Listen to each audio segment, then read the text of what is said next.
I think the video of him having sex with 4 trannies at the same time might be a problem also. Oh, but you're right. He wasn't sober. I mean, if you like trannies, go for it. I don't No, know. if you like trannies, he'd be the first course I would take. But there were 10s though, bro. There were 10 trainees. There it is, You're a young man. I'm actually older than I look. To be fair, I'm 41, but yeah. I do not feel. You know what they say? Black don't crack. That's true. Yeah. And the other slogan is once you go Jew, uncut just won't do. Once you go Jew. Uncut just won't do. I see. Okay. It's so good. Well, I consider myself school. Alrighty, I'll do some intros while we're here. So I wrote a few things. Before Andrew Tate was a sperm cell, there was Ross Jeffries, all the way from San Diego. There we go. I do the intros for you, by the way, just to make them a bit funny. And then we'll just dive into stuff.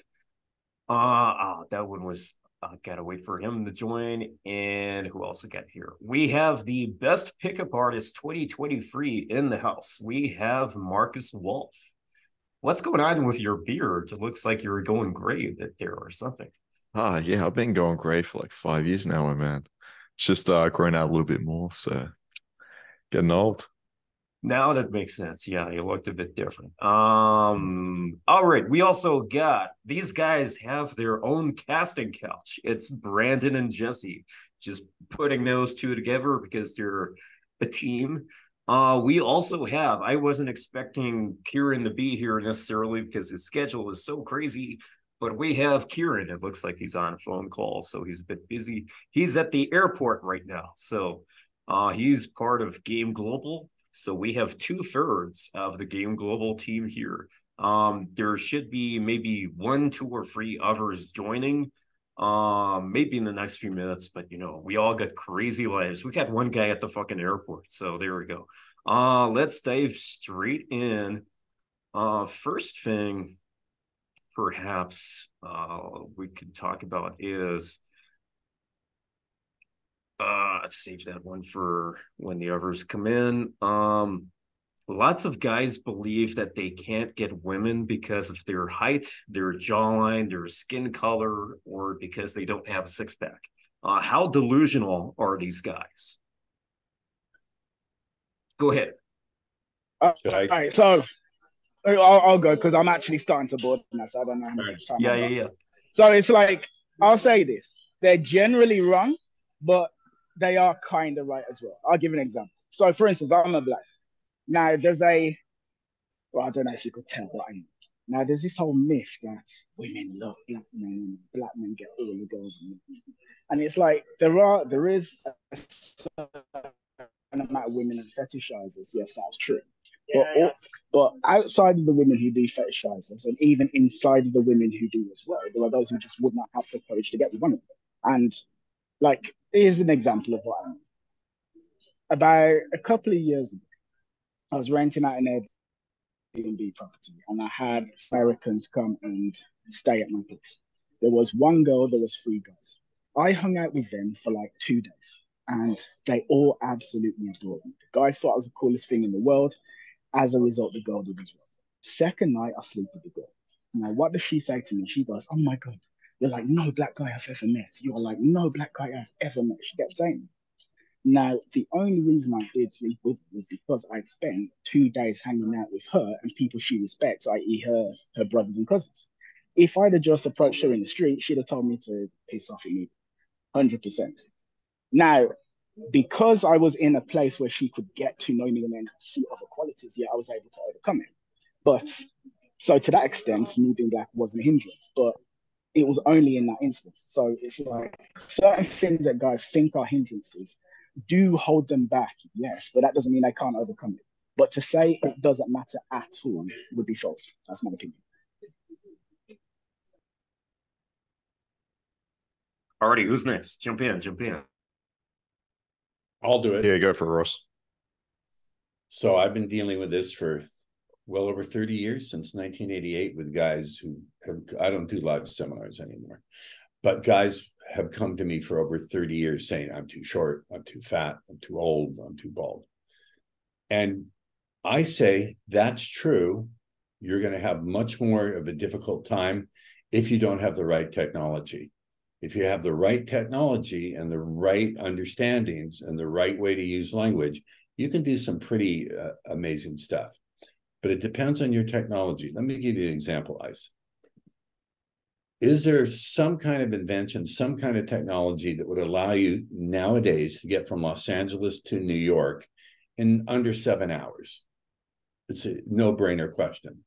The answer is yes, a jet, an airline, unless there's delays. But if I asked you the question in 1900, you'd say, no, it's impossible. So it depends on what you're able to do. And my claim is, if you know how to use language to get into a woman's subconscious mind and to evoke her own processes for feeling aroused, for feeling attracted, for feeling she's got to take action, for feeling she's got an incredible connection with you, if you know how to do that, then oftentimes, far more often than not, you can get past those things. And not but, to give you a more complete understanding, if you don't take care of basic hygiene, if you smell bad, I used to kick people out of my seminars. I'd say, you smell like a fucking buzzard on a shit wagon.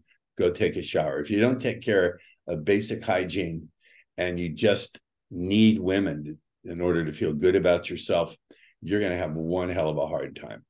But given that you're a guy who knows his ass from his elbow and has general conversation skills, I can take you to do some pretty amazing stuff that people look at and say, he's paying that girl.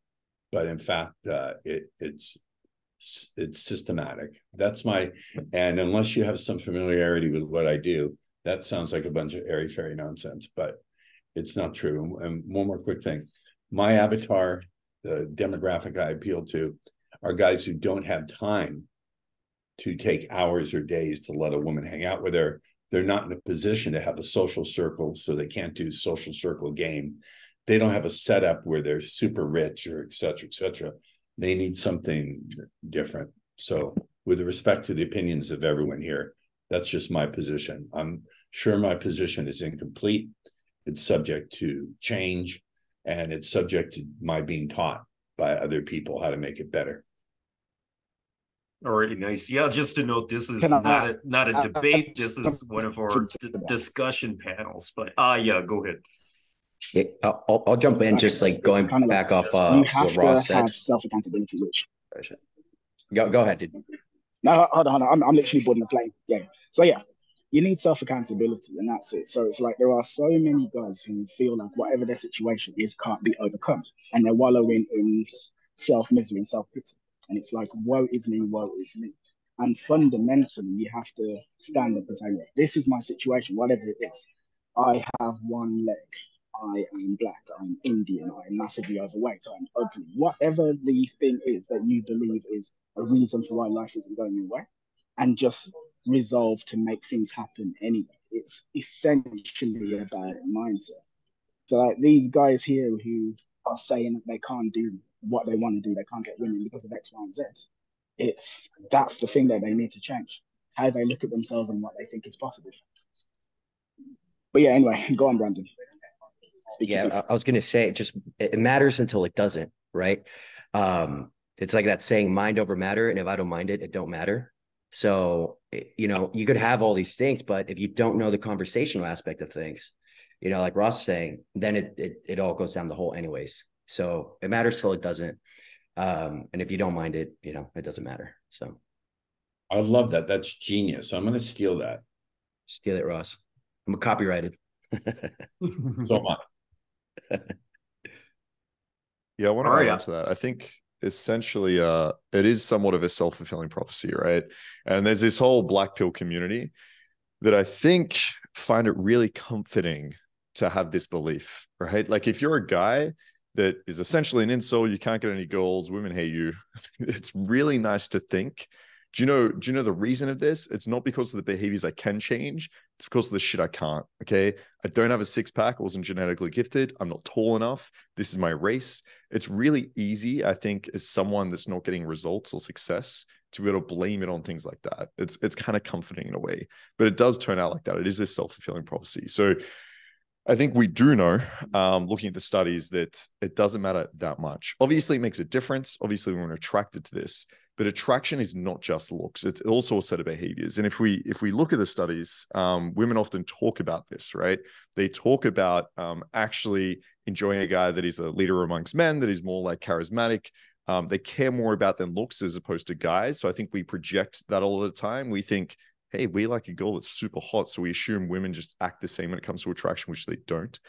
And the other thing is, there's a huge variety of type. I'm sure if we went through this panel right now and described what women we like, it's probably going to be very varied, right? So even if you're a guy that doesn't have a six-pack, there's a lot of women out there that will say, look, I like a guy that's a little bit chubby, or I like a guy that is a certain ethnicity, or I like a guy that, you know, XYZ. So if you're a guy out there, you need to be able to change what you have control over, right? So you can't grow taller. That's fine. Focus on everything else, or like get some platform shoes or some shit, but focus on the things you can change, build attraction that way. And don't just sit at home in your mum's basement complaining that you're not a 10 out of 10 looks, right? You can still get women. We see it time and time again.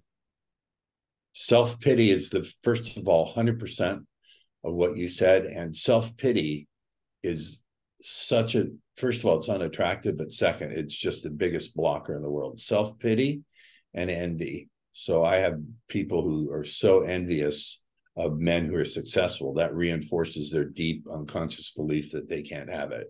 Self-pity and envy are the worst things. It's the worst thing you can have.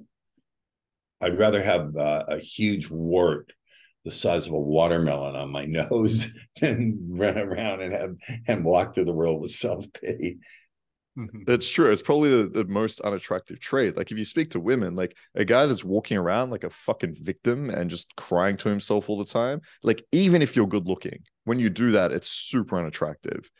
So yeah, it's like the first thing you have to get rid of when we're thinking about negative traits, of course. Yeah. Yo, Isa, can I jump in on this question real quick? Before we do, I have to introduce you. So we have this weird tradition where I do the introductions for you motherfuckers. So if there was an ad for hose and hair combs, you need this guy. It's Pat, who runs Veiled Intentions. There we go. Continue. Thank you very much for the introduction, man. I thought I was late, like too late, but yeah, I saw the question, height and looks, etc., etc. I can tell from my perspective, I'm 188, 6'2", and always been. Never wanted to stand out. Actually, I always had kind of problems, and I think many guys won't understand this, but I never liked being tall. When I was young, I never wanted to stand out. I always wanted to go with the mass, you know. I never wanted to, like, I wanted to be this gray mouse. And I can tell you, like, being 188, and I pulled out a nude here from me. No, actually, it's an underwear picture. It's back in the days, like when I was modeling for a fall campaign. I was discovered by model agency, and guess how many girls I got with this looks? Zero. Exactly. Yeah, zero. Because I was very I had no self-confidence, even though I had a good body and yeah, good looks, etc., but my inner self wasn't there, you know. And that's why I think we can all agree here that it's very important how you feel, like how your confidence is, your inner self. And yeah, to all the guys, 188 or 189 doesn't help to get automatically laid. Of course, looks matter to a certain point. We would say no, looks don't matter at all. But yeah, this is my take on this. Alrighty. Yeah, this fucking thing won't let me click. Any final comments before? I'll add some to that. Just tagging off what Pat said. Dude, I'm 6'3", I'm a tall guy. Dude, when I first started the game, I swear to you, I couldn't get laid in a whorehouse. I couldn't. I didn't know what I was doing. Now we're teaching guys who, dude, they're maxed out on the looks, the money. They're making millions of dollars. Some of them think that's what's going to get them their results, and they still don't know how to get laid. They still don't know. So it really comes down to a skill game. Of course, It's going to help you if you're tall, if you're a Chad, if you know how to dance, if you have huge muscle. It's going to help. Everything helps, but confidence and the skill comes first and foremost.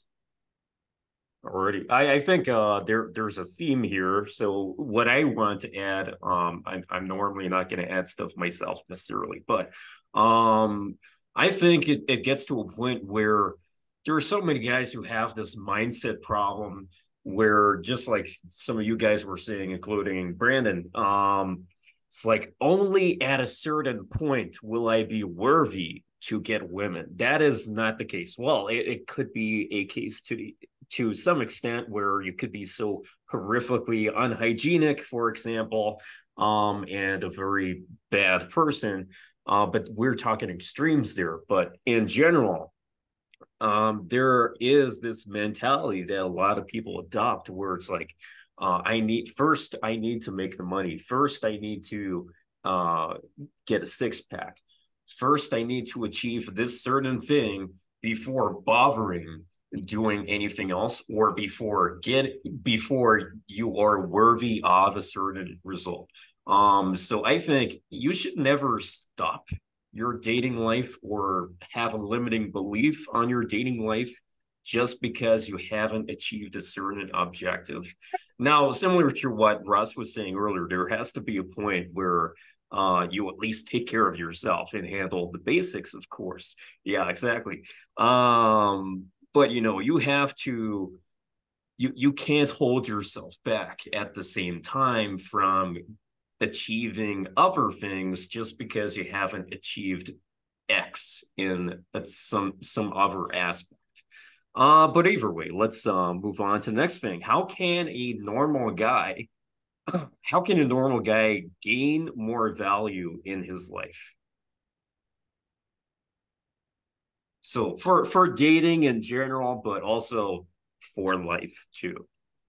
What does value mean? So Voltaire, who's I don't know if anyone knows who Voltaire was, but he was one of my favorite authors when I was 19 years old. He said, if you're going to debate me or have a discussion with me, you have to define your terms.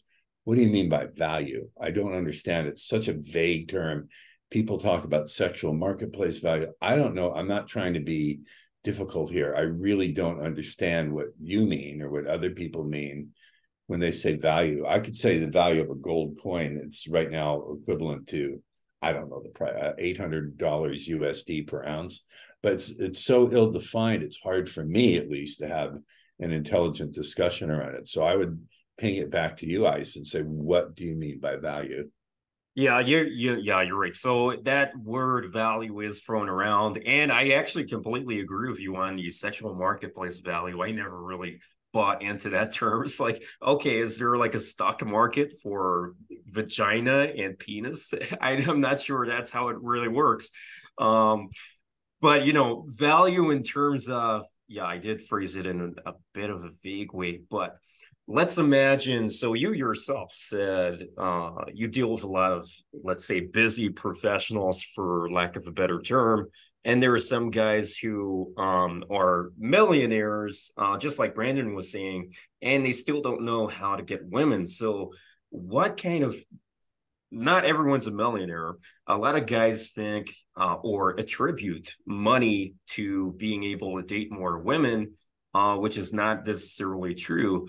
What kind of value can a man build upon himself, which will better his chances for dating?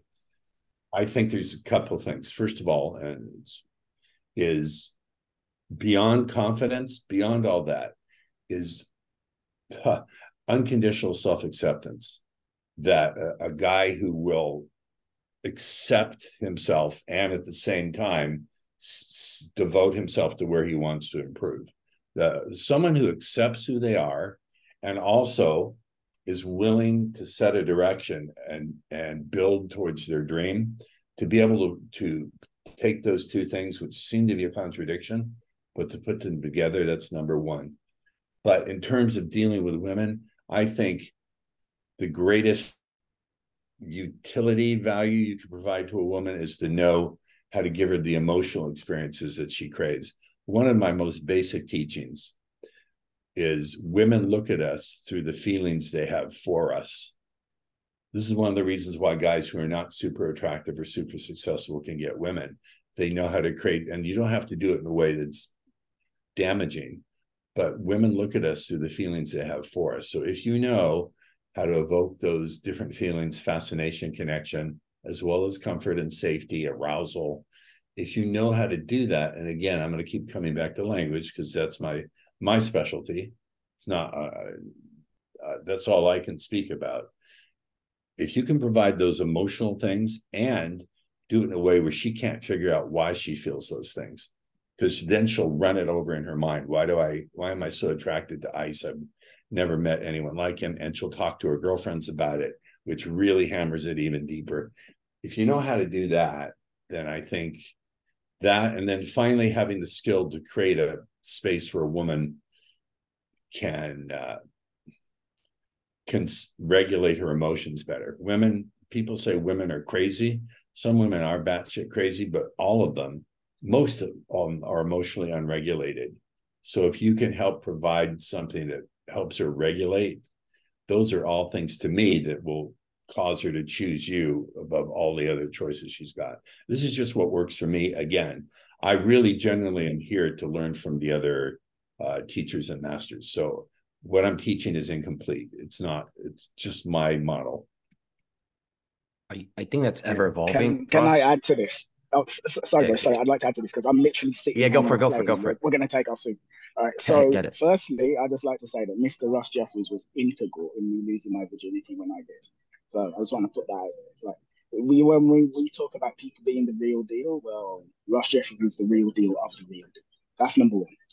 Number two, what I'd say to add to something he said, because if you're talking about like adding value, I'm taking that to mean like outside of directly communicating with people. How can you have value that makes you seem to be a better man in society? That's how I'm taking the question on it.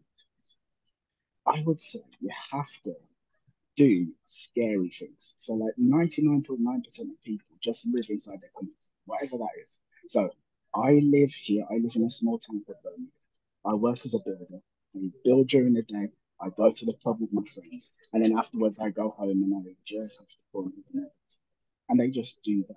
And it's like, if you actually start to do the things that the little ideas that you get when you think, oh, what if I was to start salsa dance? And you go, you know what, forget it. Right, maybe I'll go there and I'll be embarrassed and I'll refuse. But I'm going to still keep going anyway.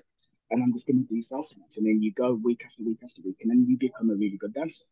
And then, like a year down the line, you're at a salsa club and you're dancing and you're the guy. And I was like, oh, wow, look at him. That's one thing. Or maybe you start a business and it doesn't work, but you start a few and you realize that you didn't die and you're still here. So as a result of doing it, you have this extra degree of confidence within yourself. You start speaking to people, not even necessarily in a pickup sense, but you're sitting next to people in the airport or the bus stop, and you start having conversations with those people, and then that becomes easier for you as well. You go, you know what, I'm going to go to the gym. And you do. And you're like, oh, I can actually transform my body. Huh. I didn't even realize I could do that.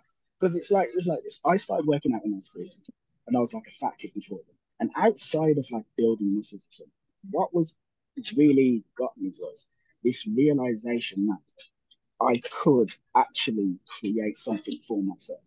Because I looked at my body in this wrong way. Then a couple months later, it looked completely, well, not completely, but it was different. And then a switch went off in my brain. It's like, hold on, I can do this. What else can I do? And then I actually did teach myself to dance a few years ago and things like this. So it's talking about value, because what do people value? What is value? People value things that are like rare or difficult. That's the reason why we value money, for instance, because it's hard to get a lot of it. So if you start to do the things that actually scare you or intimidate you, that you want to do, but you're kind of worried about doing it for failure, you start doing that. Well, most people aren't doing those things. And you're going to start building up value as a result. Like, yeah, there you go. That's my answer to the question. Yeah, I'll go now. So essentially, I think Ross made a really good point asking what what is value. And I think that's what I try to do with a lot of my students when I begin with. When they say, you know, how do I become more value? That's my first, what do you think value is?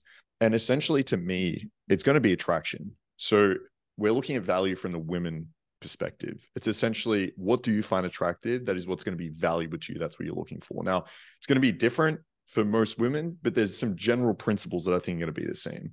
So what I do with my students is I sit them down and say, why would a woman want to fuck you? Like, really, you go to a club, you find this girl attractive. Like, why should she fuck you? Like, if you're in her shoes, would you want to fuck you? Like that's where I start.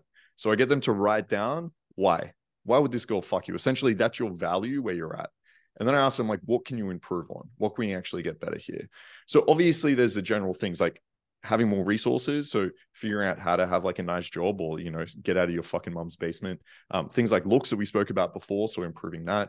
But then there's also the behavioral aspect, which is the whole game that we teach essentially. So I like what Ciaran said about essentially putting yourself in difficult situations and becoming like more calm under tension. So being more dominant, learning to be more assertive, learning to be more social. So starting off with, I have so many students that want to get good with women, yet they're not good with guys yet. Like they don't even have any friends. So it's like, if that's where you're starting at, don't go to the club, go to a fucking sports game or something, right? Like go out and actually get a hobby like dancing, build a network of men that you can actually learn to be social around. Then from there, learn to be social with women. You can develop like understanding from having coaches like us. You can learn some sexual values, so have some sexual authority. So basically, anything that you think a woman's going to find attractive, there's some things you should work on, but there's nothing. And I'm sure we'll all agree with this. There's nothing that's better than actually getting out there in front of women over time and actually learning what is working with them and what isn't. And obviously, like having a coach help out with that, like us, is going to help. But that's essentially where I'd start with building value. It's going to depend where you're at. So write that list and then figure out some things that you can work on. That's so brilliant what he just said. If I can speak into what Markus said, he said, go out and experiment and find out what your skills will let you do. I'm paraphrasing what you said. So many guys are stuck because their internal dialogue is what shapes their outer world. Rather than go out and experiment and try out new things with women, they're thinking about it. If they only have the right combination of words in their head, they're using their internal dialogue to be the architect of their relations with women and with the world in general. And that's such a huge trap. There's so many guys who are left brain, even borderline Asperger, that they let that internal ratchet up, yeah, be the architect of their life, not just with women, but their life in general. So Markus is so absolutely right in what he just said. Yeah, I also think there's this premise that I always think, which is if you want to know what you think about yourself, just put yourself in front of a woman, because your self-dialogue, as you mentioned, will go crazy, right? Like you will hear the things that you think about yourself very clearly in that moment, more so than if you look into a mirror. So yeah, I agree with that. I think like putting yourself in front of a woman is sometimes the best therapy you can actually go through over time. So yeah. Yeah, I think value is or beauty is like value, right? It's just like the eyes of the beholder too. So I think the best way, and I think this is kind of the underlying fundamental of everything. We're all experts in communicating with women. I think overall though, when I talk to my guys, is the best way that you can improve your life in general is by learning how to communicate, just fundamentally, right? With men, in your job, with women, just learning how to communicate, because once you learn how to communicate, you will understand what that other person finds valuable. And then at that point, you can make that bridge to connect with that person, which a lot of the time with women, it's none of these things that you're worried about. So just learning how to communicate is basically going to take you to that next level. And like Markus was saying, is if you don't have any friends, if you can barely communicate with other men, that's the fundamental. That's where you start. No matter where you are in your journey, you can always improve your communication skills, whether it's with women, with other men, in your job, whatever it is. So that's what I would say. If guys are looking to improve, is assess their communication skills and say, okay, how can I get to that next level? There's actually, if that's again brilliant. I'm blown away by the quality of the people on this panel. So thank you for that. Actually, speaking to that point of learning to have conversations, I'm not even going to plug myself here, because there's a book called Captivate, actually written by my niece, Vanessa Van Edwards. if you want to grab a book that'll teach you those skills, hold on, she's your niece? Yes, Vanessa is my niece. You've heard of Wow. Vanessa? Wow. That woman is incredible. She's your niece. That's That my is so niece. amazing. That's my sister's daughter. Yes, she's my niece. I recommend Vanessa's book. I don't get any money from it. It's not driving any traffic or business to me. The book is called. I recommend it too, because that woman is just, yeah. Sorry to cut you off, but I just need to say, like, she's just like this bundle of positive and free flowing, confident energy. She just oozes this charm. She also has something called People School. Yeah, I got Vanessa started in entrepreneurship, but she kicked my ass from here to Mercury. You know what? Yeah, this makes a lot of sense. But yeah, sorry, I will go away. I really needed to add that because I like and respect her work quite a lot. Beautiful. There we go. All right, who's next? But I wanted to say, like, I already agree. Like, I love this panel already. Like, a great choice of guys' eyes, as Ross said, and I agree with all of you guys previously what you said, and I think as well, like, value, like, is very vague. But what I would suggest is pursuing meaningful goals in life, you know. And by that I don't mean to be like, I don't know, #1 World of Warcraft player in a bit between your walls, or hanging around with your loser friends. Most guys don't even have friends. That's the problem. And they focus on the goal of how to get high value girls. You know, if you're not high value yourself, the girl should be the cherry on your cake and not the cake itself. That's the problem with many guys. They don't have meaningful goals. They don't prioritize self-care. They are not high value themselves. So what do you expect to get a like a good looking girl staying with you? Like, okay, here and there you can get one night stands, but not meaningful relationships for long term, you know. If you don't, if you carry yourself like shit, and don't be. What I would suggest as well is don't be the king amongst your loser friends. Rather be the loser amongst kings, because those people will upgrade you. You know. You're smart, and you're really good with metaphors. I like you. No, I mean, because you feel better, you know, as a loser, you feel better. Look, oh, I'm the king within my friend groups, you know, between all the, like, amongst all these nerds and et cetera, et cetera. I'm the king. Everybody looks up to me. But as soon, and this Markus said as well, they cannot hold court in front of other men, in front of other high value guys, you know, they lack. I never met a guy who's really good with women who is not good with men, like when it comes to talking to men and holding court in front of men, you know. And yeah, I think I can add to this. I mean, we already had very good opinions and very good insights. So yeah, I can kind of attest to that. It's like the analogy of being the big fish of a small town, which is kind of where I was at. And then you move to a big fucking city and you're fucking tiny. So having a group of friends and being the dominant one, and like if you peak in high school and then what? Your life fucking sucks after that, if that's the case. You need to Michael Sartain was saying I don't think he can make it to this panel this time, but he was going to come here. He said something recently, be the dumbest guy in the room. Like, obviously don't be stupid, but you want to surround yourself with people who are more intelligent, and you know that could also apply to money, to people who are better at business than you. That will elevate you. And whereas if you are surrounding yourself with losers and you're the king of the fucking losers, like you were saying, so that's not as appealing as being on your own journey with different trajectory where you're actually climbing up in the ranks. That's far more appealing. So yeah, I like that too. Any final comments? All right, let's go. So what are your go-to first dates? Let's have Ciaran first, because the pilot is about to fucking fly him away. So, what go-to first dates? What are your go-to first dates? Yeah, like the top 1 or 2 things you would love to, that you tend to take a woman on. Well, okay.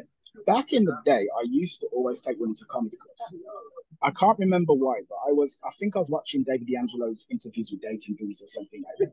And somebody said, take women to comedy clubs because the comedians make the woman laugh and she thinks you did it for her. And for the longest time, I did that and it worked incredibly well. However, at some point, I learned the idea of having dates that are near to your place. Is that having a date that's near to your place? So essentially, what I would do is, say I'm living in Shoreditch in London, I would schedule the date in Shoreditch, and we would go to about 3 or 4 bars near my place. And the reason why we would specifically go to 3 or 4 is because I don't know the name of this psychological principle, but you're 2 strangers, basically, you meet at a bar, and you have fun at the bar, you're laughing, you're joking, great.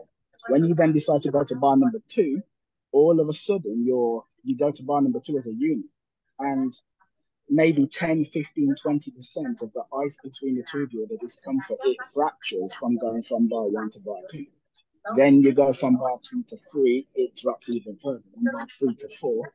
And usually, somewhere within bars 3 or 4, things are getting incredibly hot and heavy, and it's kind of like semi-X-rated. And then at this point, it's like, okay, well, now let's go back to my place. So that is pretty much what I would do now. But yeah, that is my answer. Alrighty, who's next? I'll take it. This is, I have found the number one best thing to do is to meet them for breakfast. If you go out on a formal date, then they have their checklist cooking. Does this guy have this? Does this guy?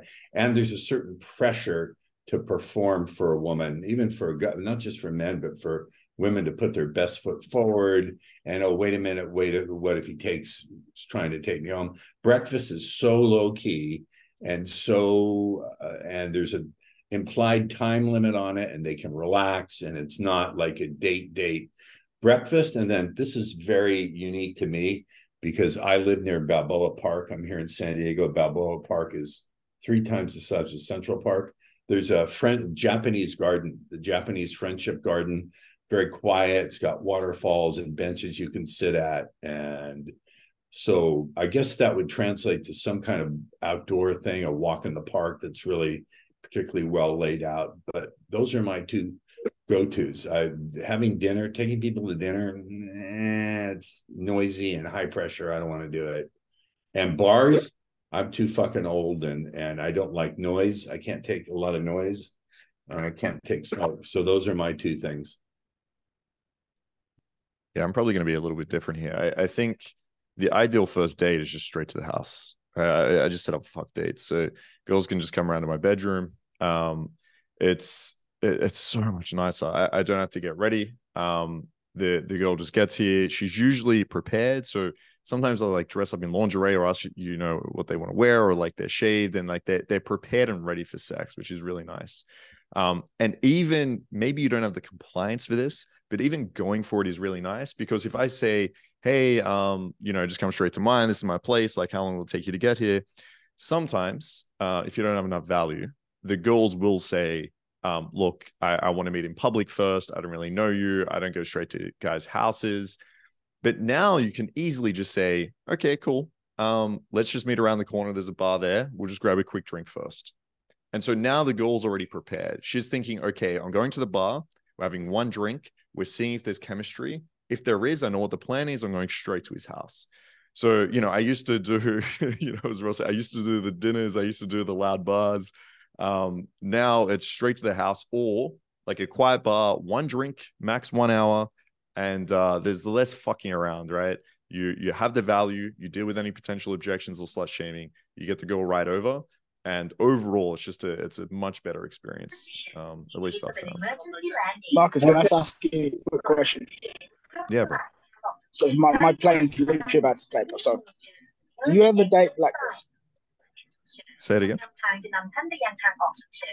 So, as you were speaking, I kind of realized that a lot of what I do is designed to work around the fact that my life experience has led me to believe that if I'm dealing with a woman who's not black, I need to show her that I'm 50 cents of going to shoot her in the head.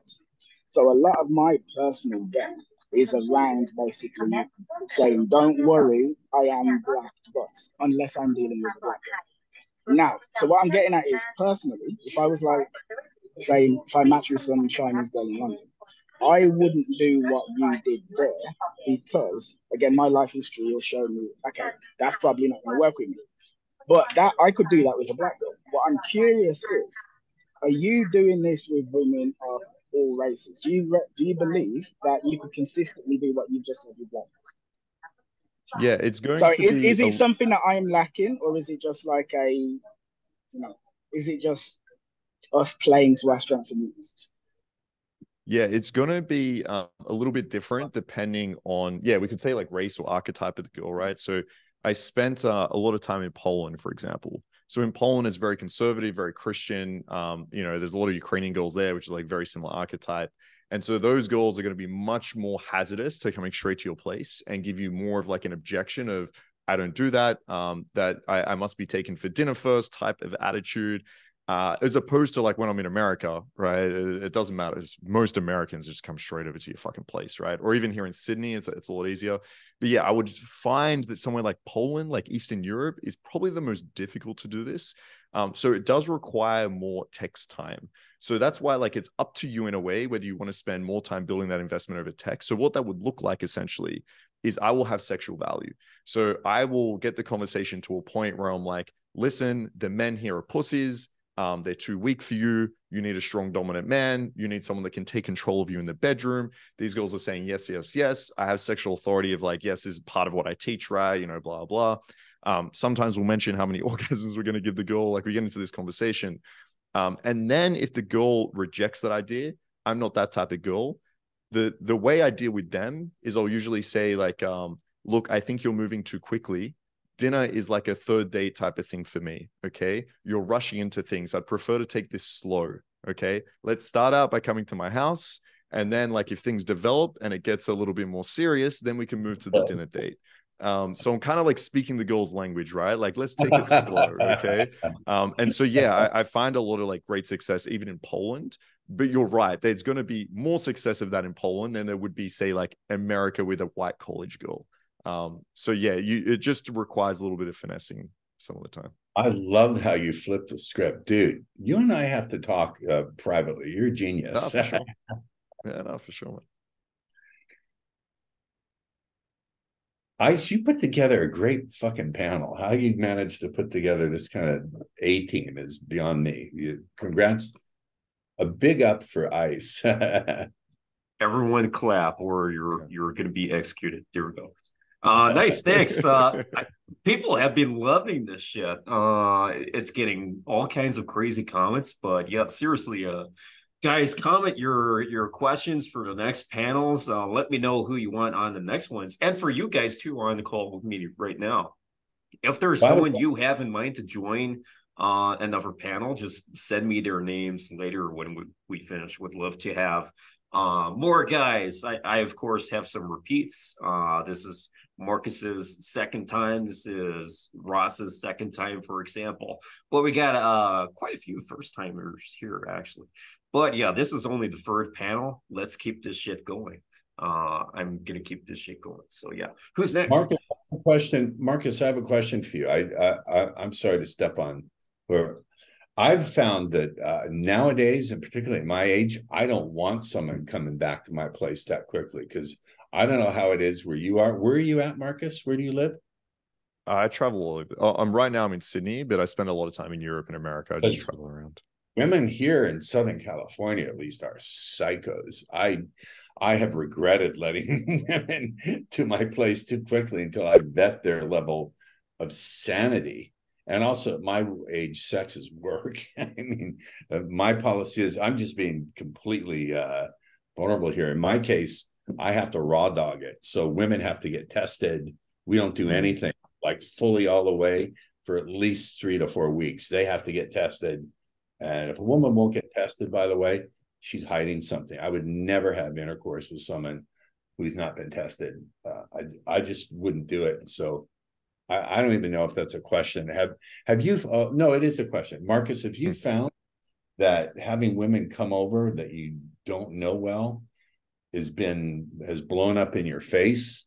And second, has it occurred to you that this is not the first time they've come home with men when they just have met them, and so maybe they're more likely to be carrying a disease? Yeah, there's really good questions actually. So I tend to like crazy women. So even with that being said, I've never really had any. There's once where I had to just ask a girl to leave. But yeah, I've never really had an issue with that. Like most girls that are coming over, I mean, I'm not sure what I'd be too afraid of. You know, I've had a situation where girl knew where I lived and got a bit like stalkerish after that. Is the girl I'm talking about. But for the most part, it's no one's like stolen my shit or, you know, I've never been worried about anything like that. In terms of STIs, I just always use a condom, like to be fair. So I'm not really worried. Even with girls, like when I'm in America, if there's some girl that is really into kink and has had all the sexual partners and he's, you know, if I'm using a condom, it's all sweet. But as you're saying, if I'm going to be going raw, I'd be doing the exact same thing you're doing. I'd be very vigilant about that. I'd be waiting to see if they got tested. And if they weren't, then you're right. Like there's something going on there, right? The worst is when girls are like, oh, it's cool. Like we don't need to use a condom. I'm on birth control. And I'm like, holy fuck, they're lying. You're saying, yeah. But then I'm thinking like, but what about STIs? Like this girl's just fucking raw dogging everyone thinking at least I'm not getting pregnant. So yeah, you're right. You got to be a little bit careful, but maybe I'm lucky. Maybe I'm being naive here, but yeah, I've never had an issue. Most of the girls, like I feel like I can just tell from like their profile texting or if I've met them out, and I don't really have a problem with them coming straight over. But yeah, maybe if I was in like, I'm trying to think of a country that might be a little bit dodgy, right? Maybe if it's in like Colombia or something where there's cases where, you know, women are part of cartels and they're trying to like rob you and shit, I'd be a little bit more cautious. But yeah, I mean, for me, to answer your question, no, it's just not something that kind of crosses my mind. Just super quickly, yesterday I did a poll on have you ever caught a sexually transmitted disease? The results are still coming in, but right now 435 respondents. This was just yesterday, so they're still coming in. 20% yes, 68% no, 12% say I need to be tested to know for sure. So make sure you get fucking tested. Sponsored by your penis health and safety. There we go. Let's continue. Good public announcement. This is an important public announcement. And I have some stories there. You don't know. But yeah, first, second, and third for me is, as Markus said, your or her place. Other than that, bar, go to a bar. And even what I would like to do, what I'm doing, and I would suggest guys with a certain amount of game is if she's the weekend, for example, and she's not really on, you don't know, okay, will she be a waste of time or not? Go to a club. She can give you pre-selection. She can DHV you, and then from there you trade her, like use her as a pawn. You know, trade her for another like a chess figure, and yeah. That's good as well. But I used to, like, as I wrote many times, I used to live with my mother together and my brother 2 hours away from Vienna, from Austria. And for me, it was always like going by train there. The last train came or went at 1 a.m. So there was no solution for me, either pulling to her place or just waiting in the cold, especially when it was winter times, waiting in -degree for the next train, which came at like 5 a.m. So yeah, it was always like a tough thing, and there was nothing else for me than, yeah, pulling the girl to her place at the end of the day, or trying my best to do it. Has anyone not gotten yet? Who's next? Yeah, I would say it depends on a lot of things. It depends on the guy. It obviously depends on the chick, and it depends the medium that you met her. So we've had guys we had a client who didn't want to have one night stands, was looking for a long-term relationship, and ended up finding his long-term relationship at church. It was probably one of the craziest. Imagine gaming at church. That's how crazy it is, right? But yeah, it just depends on what the guy wants. The priest does that. Yeah, right, he's Catholic. But yeah, it depends on what the guy's looking for, really. I mean, if he's not looking for that situation, I even do think that trying to pull to your house directly, like Mark said, is kind of a good way to screen her out. because she's probably done that before. She's more open to it. And then if that's not the type of girl that you want, you could just discard it.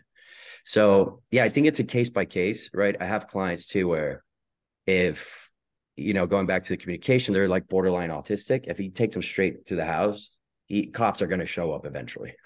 So again, it depends on a lot of things. It depends on the guy. It depends on the girl. It depends how they met. Some girls need more comfort than others. And going straight to crib might not be ideal. You might get a bigger chance of closing that night if you take her out knowing that she needs more comfort.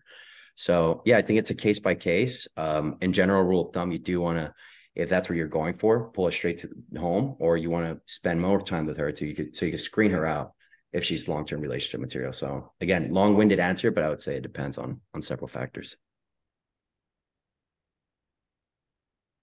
I'll comment on that.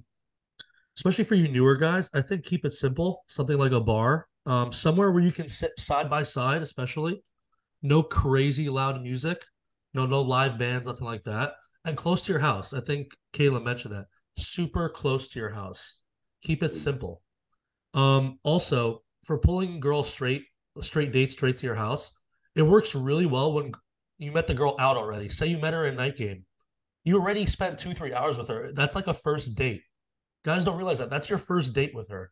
Now you can invite her straight over for like a charcuterie board. Me and Jesse use that shit all the time, because we drink a lot, so we're trying to avoid drinking all the time.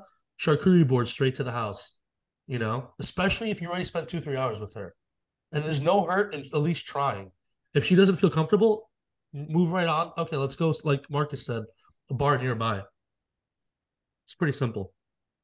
Alrighty, just to announce, Ciaran is now in the air.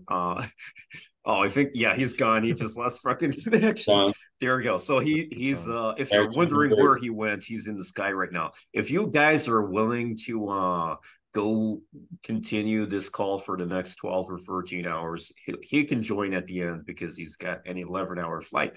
So, up to you guys. But anyway, I think you're onto something with that charcuterie board, actually.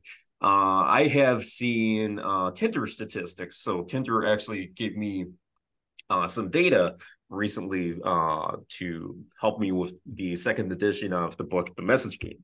And one of their statistics was very interesting. It turns out their top date idea on Tinder itself, and I think this is a 2023 statistic, but I'll have all that information written down eventually. Well, it is written down, but compiled in one of my work. Their top date idea on Tinder is picnic. So charcuterie board is actually super similar to that. So that sounds like something good, but something I would usually do, or actually not usually, but a really solid one I really like. And this was similar to what Paul Davis was saying when I was on Just Pearly Things a few weeks ago. I think ice skating is a solid date idea. Now, it's the season. It's very easy to go to if you're in Canada. Depends where you're. Ross does not like my answer. No, but because I'm so uncoordinated, I'd break my ankle or my neck. Well, that's the funny thing. So actually, and this is quite ironic, right? So I was put off ice skating years ago because I had some kind of freak accident. I nearly lost my fucking fingers because of freak accident ice skating when I was a kid. So imagine, not me now, like I'm pretty fucking solid these days. But as a kid, when you're small and you're still developing, your fingers are going to be very weak. I don't know, vulnerable. But anyway, I was off the ice for many years, which is very ironic considering that's my fucking name. But many years later, I finally gained the confidence to give it another shot because I was like, why the fuck am I still affected by this? This is just fucking ridiculous by now. But anyway, the reason it's such a great date idea is because you can fall over and you can laugh about it. You can hold hands. You can do all kinds of shit. You could lose your fingers too. There are some, that's extreme, but unlikely to. But the whole point is that you're having fun and that the conversation is secondary. So this is what I like to call a fluid date. There's lots of movement. You can take her from one place to another. I'm not saying go on 5 fucking dates in the same day. I'm saying because it's a very fluid date, it's very flexible in terms of what you could do next and the fact that you are moving. Whereas if you're doing something like going to a restaurant, sitting opposite each other, you have one mouth, so you cannot eat and talk at the same time. So there's a problem. You're going to be eating and talking and potentially spitting on each other, which is not ideal. But that is what I like to call a static date. There's no movement, there's no fluidity, and you have to wait for the waitress to come over. You have to fucking pay, and then you can leave. It's not very flexible. It's not fluid. So that's an ideal one. It's not something you're going to do every fucking week, but I say it's a pretty solid one for when you do have this particular woman you really have a liking for and it's a season. But aside from that, the usual dates I would go for back before the pandemic, I had access to a huge nightclub which had a very large capacity as VIP and backstage for free.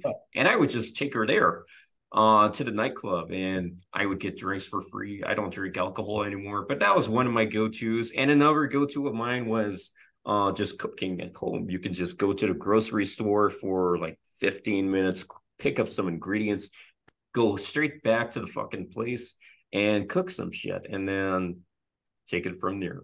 So those are my go-tos. That, you know what? Back in the early days of my career, we used to have a catalog called Ross Jeffries Other Stuff catalog that we literally mailed out. There was no internet. And one of the products was a book called, the guy submitted it to me, it's called Cook the Bang, where it's all these little recipes. And I said to him, look, you're assuming people know how to chop and dice. What we need is some kind of video that actually shows people how to chop and dice. But I think that'd be a great idea for a product or something. Cook the Bang or something along those lines. It's a great idea. I would use meal prep. My coach cooks all my meals, so I have meals prepared. But I think that's a really good idea. And as far as ice skating goes, can we be honest? Can we just, between you and me? Okay. Look, we're both Jewish. We're not allowed to do even partially, even remotely dangerous activities. So you know that's out. Exactly. That's why I was off for so long. Yeah, go ahead. Sorry, I got a question for you guys. Are you worried about so these ice skating dates that you go on? Is this like a first date? And are you worried about setting the wrong intention? Like, are you worried that the girls might think this is like romantic or maybe setting up for a relationship if you were to go on a date like this? It doesn't matter because I'm not bringing flowers with me. It's not that kind of vibe. It's just fun. So the whole agenda is fun. Fun is first, conversation is secondary. If she can genuinely have fun, and we're creating a memorable first date, and that's what matters to me. Unless you know how to make conversation fun and seductive, and then that's memorable. If women, I'm not bragging, I'm telling you the truth. I've had women 30 years younger later after I debriefed them said my pussy was dripping within 10 minutes listening to you talk. But I'm telling on my cat's tails. I'm telling you the truth. So it depends on what you can do. On that note, I want to apologize. First, thank you for giving me the opportunity. Marcus, do you have an email where I can reach out to you? Can you put it in the chat window? Because I'll check it in the chat. Yeah, easy. And I'm on a writing deadline, and I have my old man nap I have to take. So I need to bow out here. Thank you to everyone here who has taught me something. You've done a great job putting the panel together, and I'm proud to say that at my age, I'm still open to learning from other people. What does that say? My eyes can't read it. Ultimate Man Project? Yeah, it's Marcus at ultimatemanproject.com. I'll send that to you later. So yeah, I wrote that down. All right. I need to take my leave. Thank you, everyone. Thanks for the value that you provided. Nice to meet you. Cheers. Thanks. Bye, Ross. Bye. Cheers. Shalom. Later, Ross. Real nice. By the way, guys, if you have any questions for Oh, Michael's coming. Here we go. Here we go. Here we go. Oh, there we go. That's nice. Nice surprise. Wait. Michael is Ross Jeffries. That's crazy. You just missed Ross Jeffries. He just fucking left 1 second crazy. before. Fuck. I can never get these schedules to work. Okay, I got a great intro for you. So here we go. I do the intros for everyone.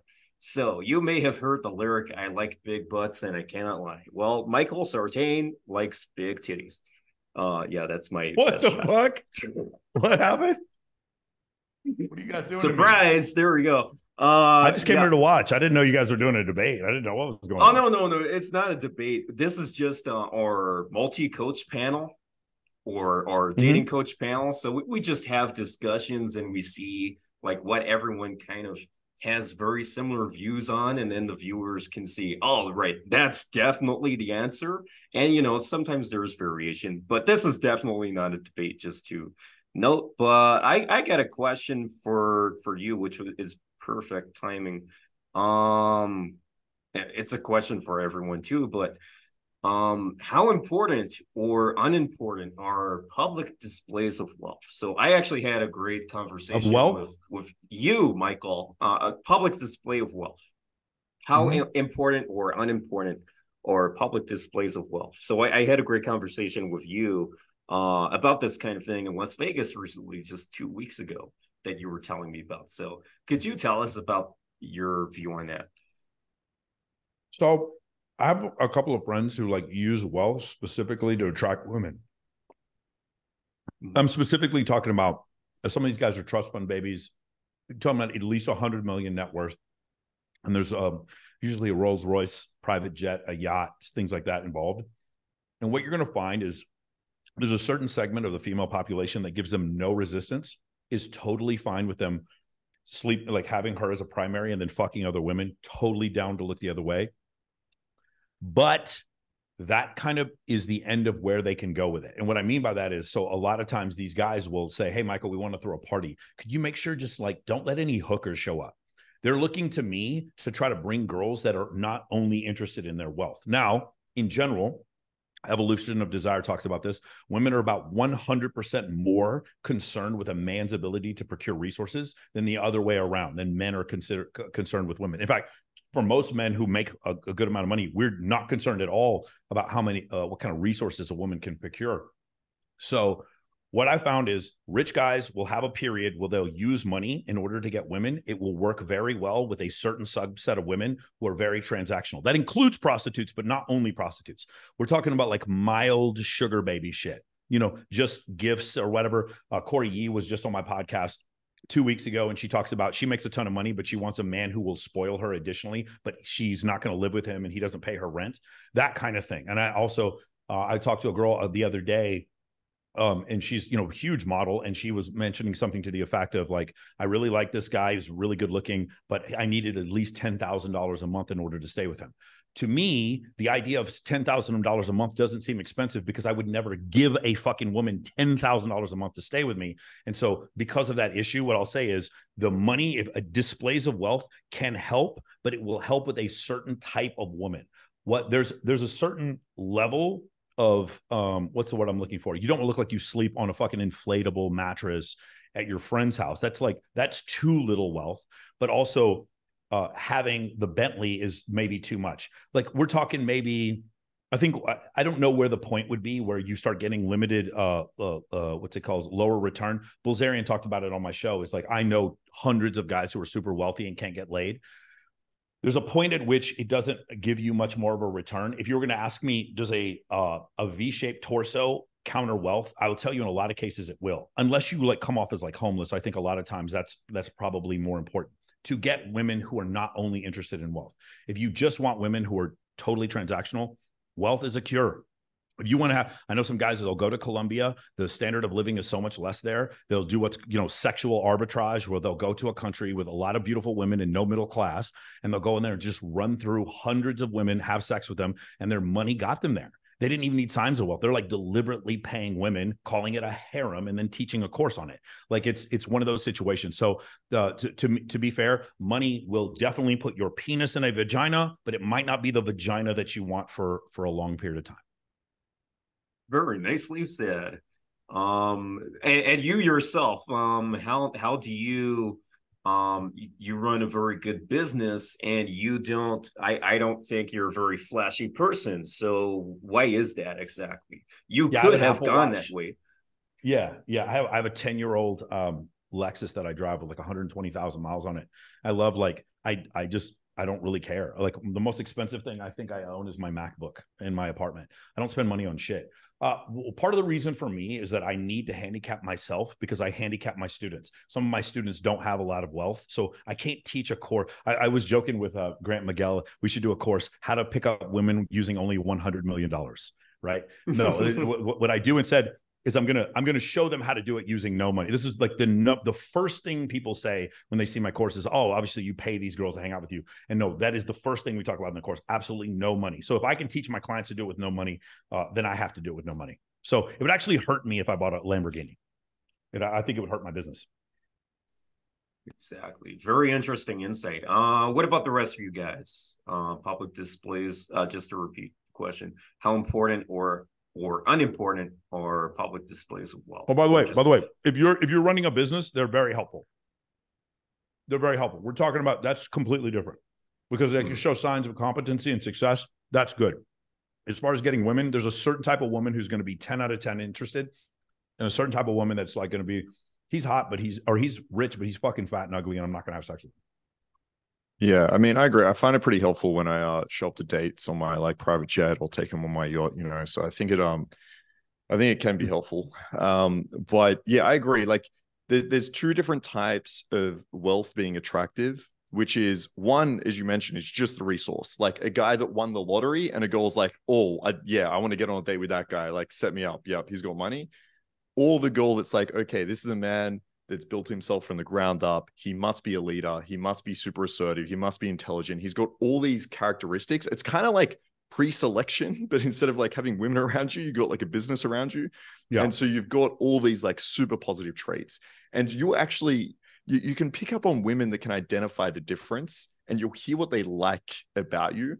And if the girl's just like, yeah, I love that you've got your fucking yacht, as opposed to, I love that you've like built yourself up like this. I love all the characteristics about you. So that's why it can be tough as a guy with money to be able to see the difference in women that he's dating. And I think it fucks with a lot of guys that have money. It's like, is this girl with me just because she wants access to this, or because she actually likes me as a person?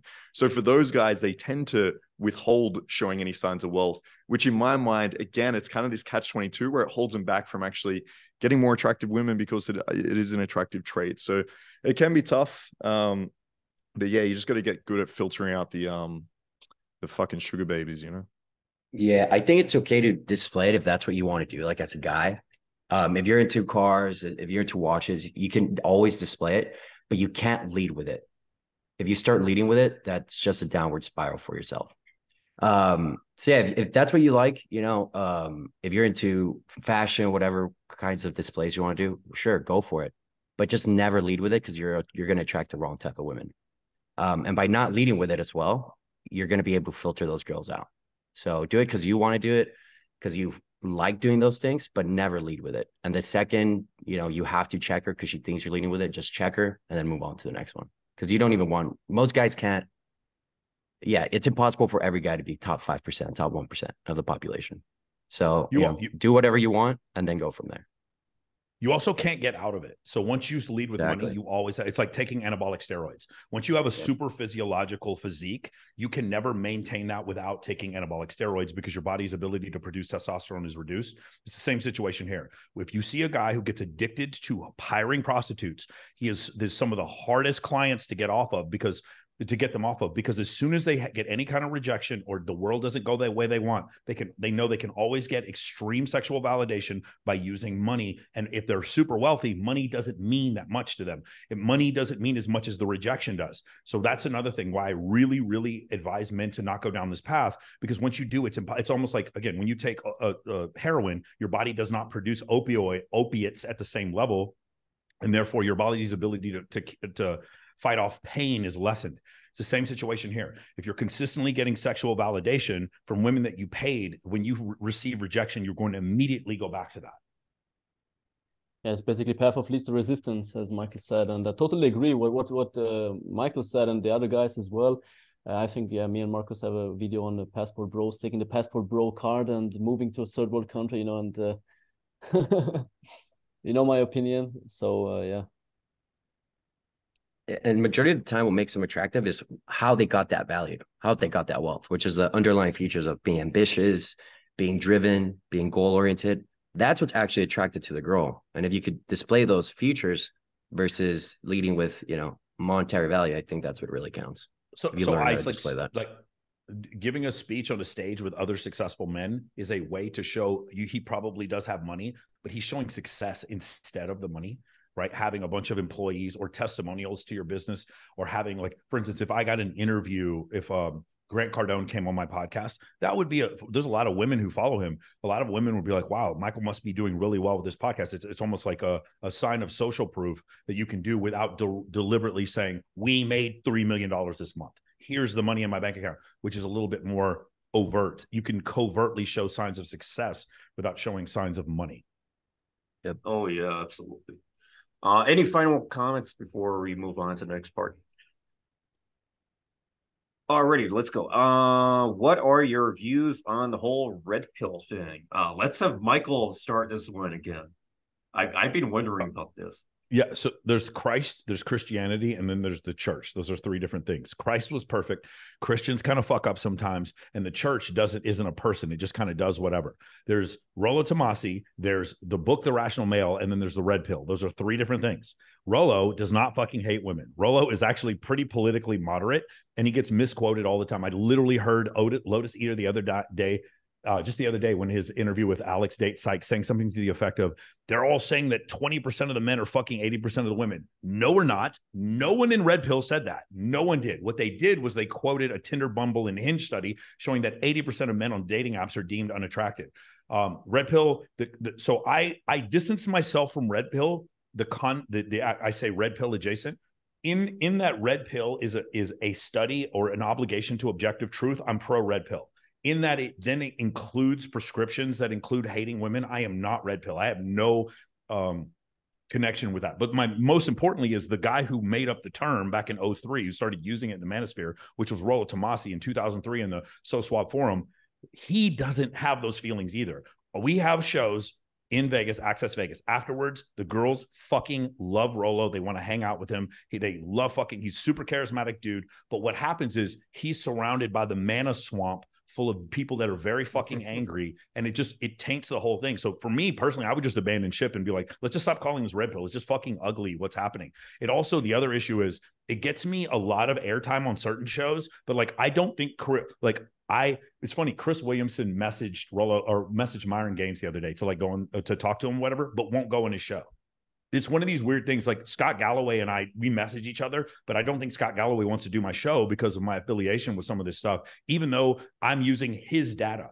Richard Reeves was brave enough to come on our show because he was trying to sell a book, but like, it's people like Gad Sad is another person. Gad Sad should be in this conversation, but doesn't want to be in this conversation because of red pill ideology, which is totally being bastardized on places like the Daily Wire. When the Daily Wire is referring to red pill, do you know what they mean? They only mean one person. Do you know who it is? Anybody? Pearl Davis. Pearl Davis. Pearl Davis is actually one of the people who manages her whole business is a member of Daily Wire. And so Pearl Davis will make a quote, and then the people on Daily Wire will say, those red pill guys. If they quote Rollo, they'll never say Rollo's name, but they will with Pearl Davis. Pearl Davis has now taken red pill and said, well, all red pill guys want to repeal the 19th Amendment. No, the fuck they don't. Like, this is utter madness. So because the term has been so bastardized and it's such an easy target to punch at, to me, I think an obligation to objective truth, I'm cool. If you want to call it the red pill, whatever, you don't get a red pill fucking membership card. You don't pay red pill dues. It's not a thing you belong to. You can't red pill something. Like, it's just the whole term is the term has been bastardized. So in that, I am not like, I don't think women are worthless or whatever. Like in that, I do not agree with those concepts, but those people aren't red pill. They're just frustrated fucking people who either been jilted by women or this is another thing. And of all people, it was John Zerka who told me this and turns out to be completely true. It is 9 to 13-year-old kids who leave these fucking horrible comments on these YouTube videos and TikTok videos. That's essentially what's going on. So the whole thing is messed up. Personally, I'm more interested in people improving themselves and I don't give a fuck what color pill you call it. Yeah, I don't know if it's just like the fucking like 9 to 13-year-old. Like, I think there's a lot of fucking men. Obviously, I probably shouldn't call them men, but people that should be the age of men that are following all this advice, right? Like, obviously, Paul goes crazy with it. Fresh and Fit go crazy with it from what I'm seeing. It's nice to hear that you're differentiating yourself from the red pill and saying you're not a part of it. I'm curious. I haven't seen much of Rollo's stuff. Does he consider himself red pill still? And what does he do to combat this? Because there is this whole idea of like women hating, right? You're saying he doesn't. I believe you. I haven't seen a lot of his stuff. What does he do to combat this shit? Because I know I've seen on Fresh and Fit, they reference him all the time. They like, seems like they jerk him off a little bit. Does he ever come out and say, yo, half the shit that says on Fresh and Fit, 1 isn't true and 2 sounds a little bit women hating? Well, like so the parts that you would disagree with on Fresh and Fit would be their interpretation of what goes on. So for instance, when he makes statements like, hey, most of the time, guys, when a girl's asking you to wait for sex, just let you know that the last guy that she was super attracted to, she didn't make him wait for sex. I agree with that. That's something Rollo Tomassi said. I actually agree with that concept. But what happens is then these other content creators will take that forward and be like, women are always lying to you. Don't trust women. Like, that's not what Rollo said. So is there a difference? So yes with that no. exact example, what does he mean by that? Like, so if I have a student where he gets what is quoted as like LMR. So basically he's got a date and the girl's like, look, I don't sleep with guys on the first date. He's saying that she does usually sleep with guys on the first date, but just not him. Like, what's his message? She said, he's saying if she was attracted enough to a guy, she would probably sleep with him on the first date. What I found is that when women consistently say, when you talk to a woman, be like, I never sleep with a guy on a first date. We all know it's because she has. She wouldn't be making the rule. If someone came to me and goes, hey, Michael, are you Russian? I'd be like, no, I'm not Russian. I wouldn't be like, fuck no, I'm not Russian, bitch. What are you talking? I would be like, no, I'm not Russian. It's not a big deal because I'm not defensive about it. But when you ask women about them sleeping with guys on the first date, when they get super animated about it, it's because they fucked Brock the bartender and he never called her back. And so in this situation, I agree with him. Now, here's the thing, Marcus, it's a great distinction. Rollo. So just on that point, though, that point, because I don't necessarily think that's true. So I'm curious, like, where this take comes from, because if that is the case, right? Say they fucked like Brock, and then Brock never messaged back, and now she's got her feelings hurt. So this is the girl that's coming from a place of, okay, I've learned from life experience. I got to be careful where I put my emotions and put my investment, because I really cared about Brock, right? I slept with Brock. I thought it was going somewhere. He was indicating that he wanted a relationship, right? Like, to people fuck by lying, and he fucked me over. Okay. But now I've met Michael. Michael seems amazing too. He's a really good looking guy. Everything seems great, but I'm really scared to put my emotions in here. So she says, hey, look, I don't sleep with guys on the first date. I don't do that. I don't think it's because she's lacking attraction for you. I think it's because she's been hurt and she's like using a coping mechanism here. And so the way to get over that might be like, look, if you're like top like fucking 0.1%, maybe. But I think the way to get over it would be like, look, I'm willing to see you again. Like, I'm not that fuckboy that's trying to like just fuck you over, is the way I would see it, right? No. And I agree with you that that's what you should do. But what you're doing now is a prescription. What he's doing is a description. No. This is what where I'm talking about the description of it. I'm saying it's not because there's a lack of value and she's not attracted. I'm saying it's because it's a coping mechanism from being hurt. That's the description I'm saying that I'm disagree with. So there's a couple things here. First off, I've seen what you've said before, and generally when they go from the really good looking guy to later on when they're like, I got my feelings hurt by the really good looking guy who ended up being a fuckboy, that also tends to coincide with a certain age, like between 28 and 30. And there's this thing where it's like, well, okay, now I've decided that I'm only going to date for relationships. And when I meet those women and I go to EDC, Bilzerian's house, fucking Maxim party, Ibiza, wherever, they go right back to fucking Brock the bartender as soon as he shows up. I have found what they're doing is they had a period where they were, listen, by the way, I'm not blaming women. If women want to fuck 100 dudes, go do it. But they'll have this period where they go through a wild period. They'll meet a guy they think is a nice guy. They'll treat him like a nice guy and withhold sex. and they'll say, I'm not like that anymore, then if you put them back in that same environment, they go right back to doing what they were doing before, because there isn't enough. So like, I understand what you're describing it as, like this self-reflection that has caused evolution and caused them to better themselves. And what I found is, no, it has to do with just like regret. And so because the strategy wasn't working, they wouldn't do it. But you put them right next to Drake and they're right back to fucking him just as soon. But the point girls is, don't have access to Drake. But this is my question then. Like, how many girls is a percentage that would tell me or you, or let's say like the average guy, hey, I don't have sex on the first date. Do you think lying about it and would fuck like an attractive guy at the club on the first date? Because I don't think it's that high of a percentage at all. I'd say it's like 5%.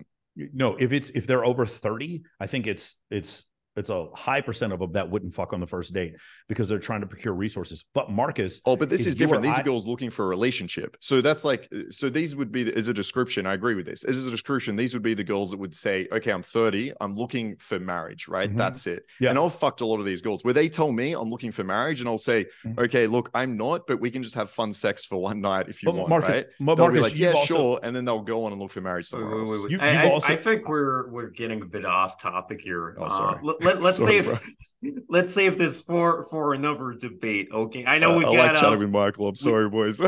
Everyone here. Let me just say one thing before, Marcus. You've also talked to a woman who's told you before. I know you have.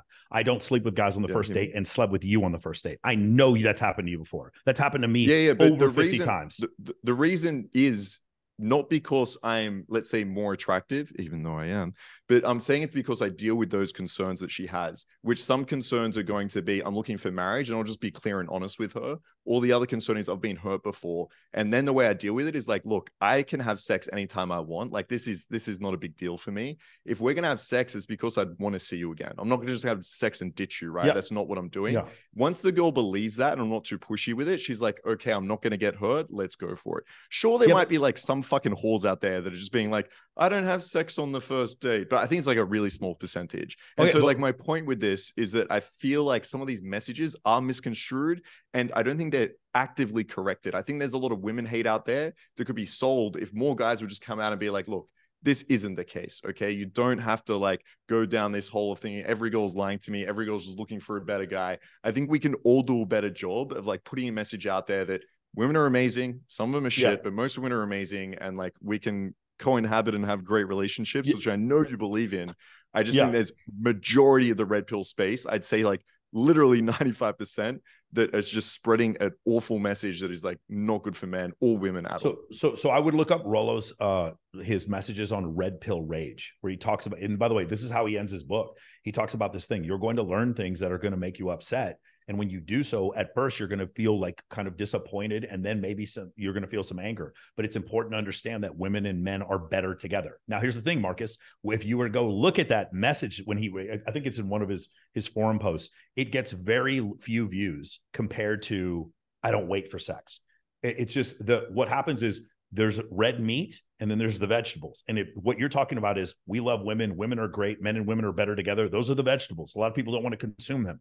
The red meat is the fucking calling women 304s. And I've been the number one proponent of this and had discussions with Myron and Fresh. By the way, here's the other thing. I go on that show because the discussion is happening there. And I want I've heard a lot of people be like, well, I would never go on their show. And to me, I'm like, I will go on people's shows that I disagree with all the time because of the fact that I want my voice to be in the discussion, regardless of what the discussion is.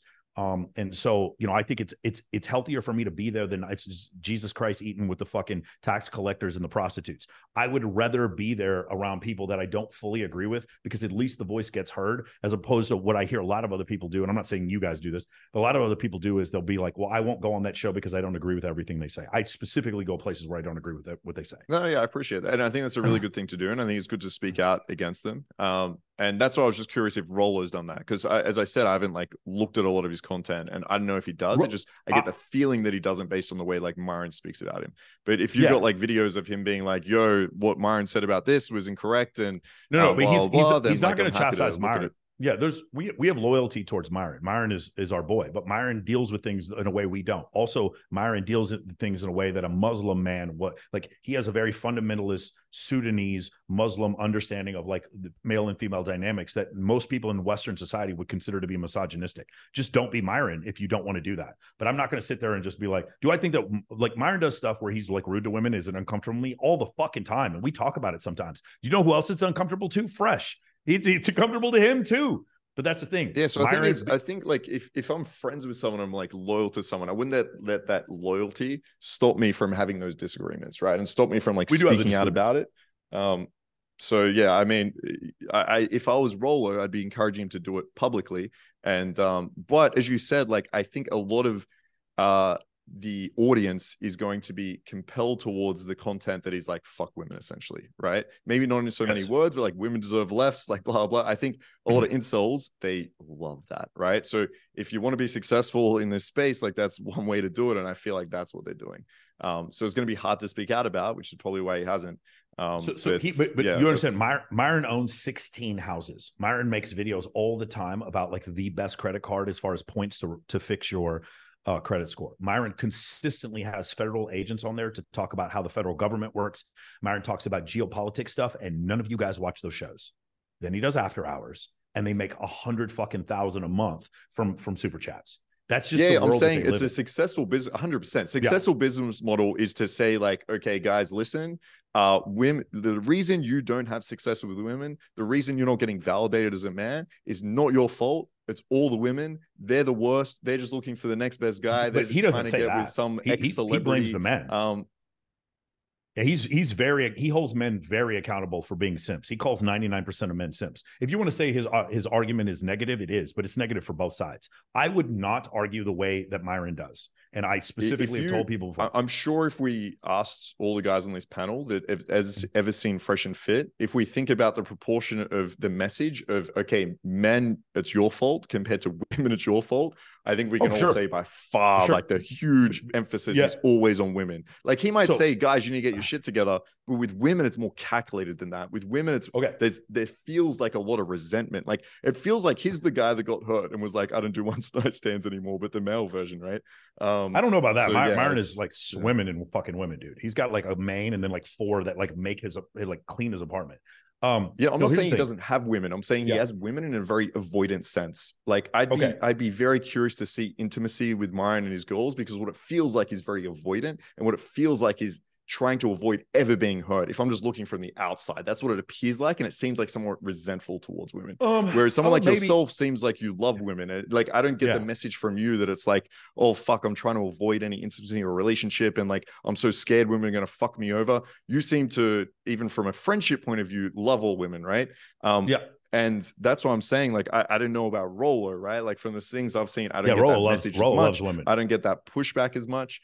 So I don't know if it's because, as you said, there's like loyalty there, and obviously they're doing well off this audience. So like you got a captured audience there. But that's all I was curious about. But anyway, sorry, Ice. I know we've been this is a good discussion, and like nobody's been more critical of this than me, because I look at the people in Red Pill almost like cousins and fucking nephews, and I want the best for them, and I'm disappointed when they don't do well.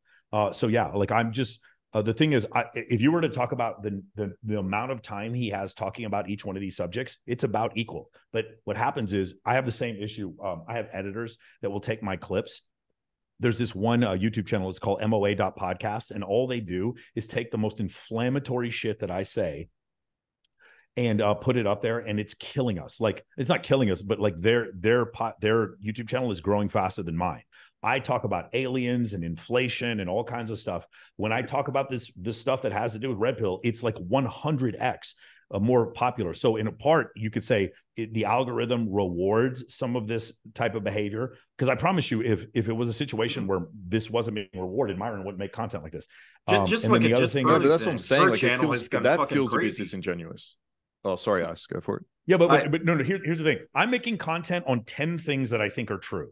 Then the editors go and make clips on those 10 things that they think are true, but 7 and 8 do 100x more volume than the other 8. What happens is, you know me for 7 and 8, not 1 through 6, and then 8, 9, and 10. You No, just but I know don't me mind for if 7 and 8 messages within dating that are like what I would consider. Yeah, but they won't go viral. But they won't go viral. That's fine. That's fine. Like that's fine. If you're sitting back as a person, I'm not saying you, but if you're sitting back as a person and you're like, look, I've done content of 10 things, and I notice when I like hate on women a little bit, and the guys fucking love it, and now I've got like this podcast called Fresh and Fit.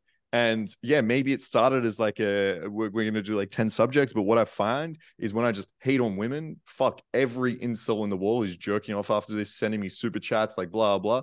Then yeah, I'm going to keep doing that. That's fine, right? You can say that. But from my point of view, I'd rather just have the right message going out that help men. I don't think it's good telling men that, sending these like essentially like women hating resentful messages.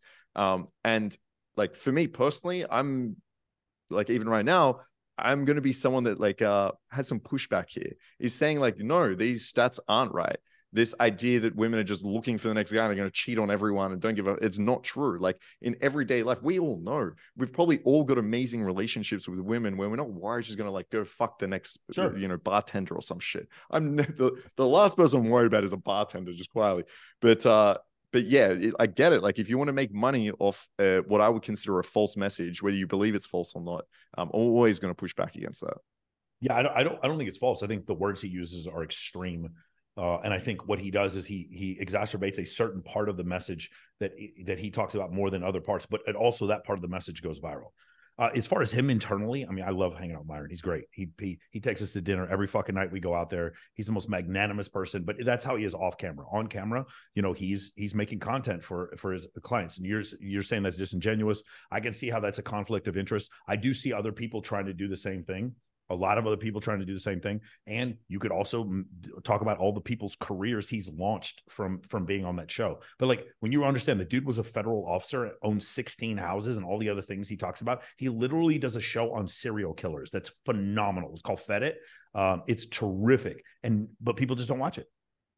People just don't watch it. I went on a show the other day and we talked about the Trump indictment, and it's just like one fifth of views. Sorry, Michael, can we hear the opinions of the other guys as well here? Sure, yeah, go ahead. What I wanted to say, from my point of view, I would say that any pill taken, red pill, blue pill, black pill, whatever pill, in a high quantity can cause an overdose, and it can harm you. So I would suggest to go the path of the golden middle. And as Markus said, I think I'm lucky myself that I didn't grow up listening to all this red pill bullshit stuff on YouTube, because otherwise I think I would be the next Elliot Roger out here, So many guys, I think, at least we can agree here.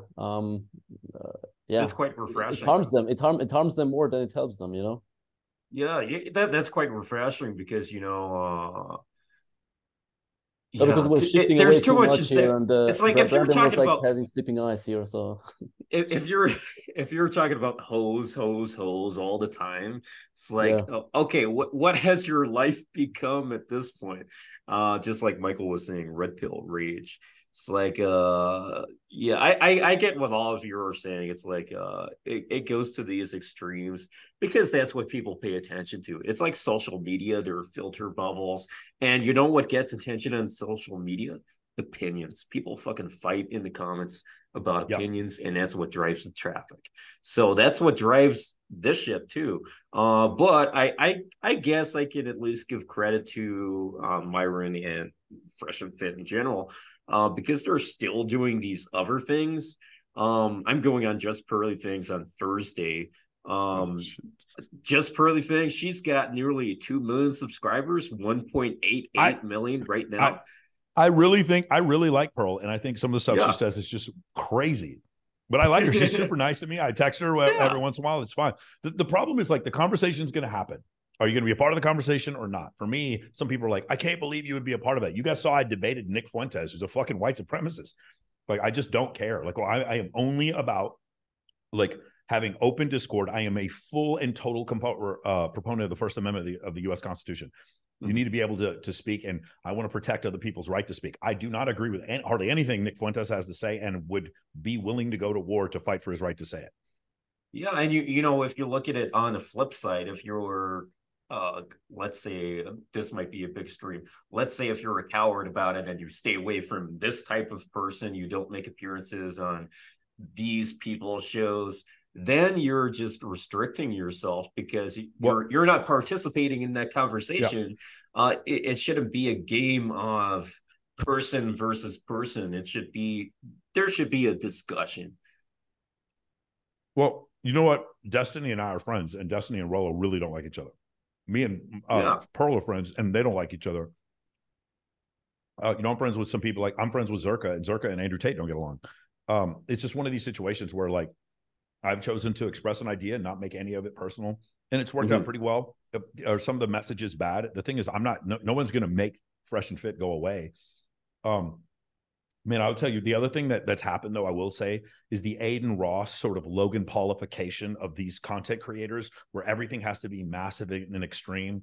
Adam 22 letting his wife fuck another dude. It incentivizes people to, like, continually raise the stakes. You guys saw there were a number of fights that happened Wednesday, Thursday, and Friday night in Miami between Panorama Towers and fucking the SLS, where Zerka got into a fight with one guy and the fucking SSB guys got in a fight with him, and they're just chasing each other around and getting into fucking fist fights out on the street. Me and Myron were out there eating at Chipotle, and he was armed, and these guys were, like, staring at us like they were just down to fight. It was the craziest shit I've ever seen. What I'm saying is, things just keep getting crazier and crazier on social media. You should film that. And, like, people are incentivized. People walking right up to me like, "Hey, can we get you an interview about whatever?" You could just feel it, bro. I've been to war before. There's this fucking feeling in the air where things are about to explode. That's how it felt in Miami last week. So I agree with I agree with you, Michael. Like, I think we should all, like, anyone we disagree with, I think you should have a conversation with. I'm a huge proponent of that. Like, look at this right now. Would you disagree with a lot of what she says, or would you agree? Just quickly. So let's look at this right now. Every person here was on that debate, apart from Pat. He wasn't there. All of you guys were on that debate. The only person who's missing is Hamza.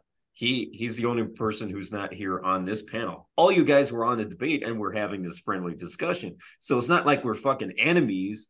Like Michael was saying, don't make it personal. Just get along. You mean like playing with Bayer and that fat kid in fucking Brazil, or the fat kid in Brazil and Derek Moneyberg, or Derek Moneyberg? Like, we just go down the fucking line. I mean, you talking about fucking modern life dating versus whoever the fuck, huh? I won't even say his fucking name. He makes videos about me all the time. You know who it is. I'm happy for you to say to me. Here's the whole fucking manosphere space. Who is the guy at the very fucking bottom, the worst of the worst? You know who it is. I'm not even saying. He doesn't even get.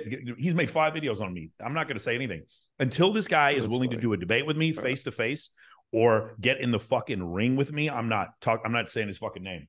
I have more followers than him. Fuck him. I got a comment saying he looks like a hamster, and that has just been in my head ever since. But actually, a few of you guys know who he is.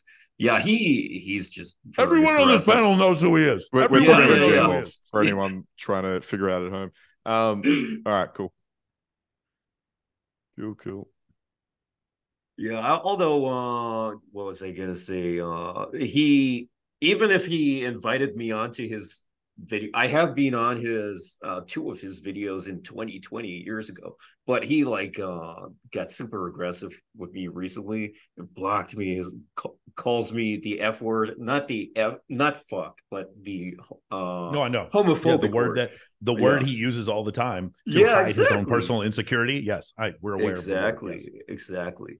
But like, even at this point, if he invited me onto a video, I'll fucking do it. He doesn't like me.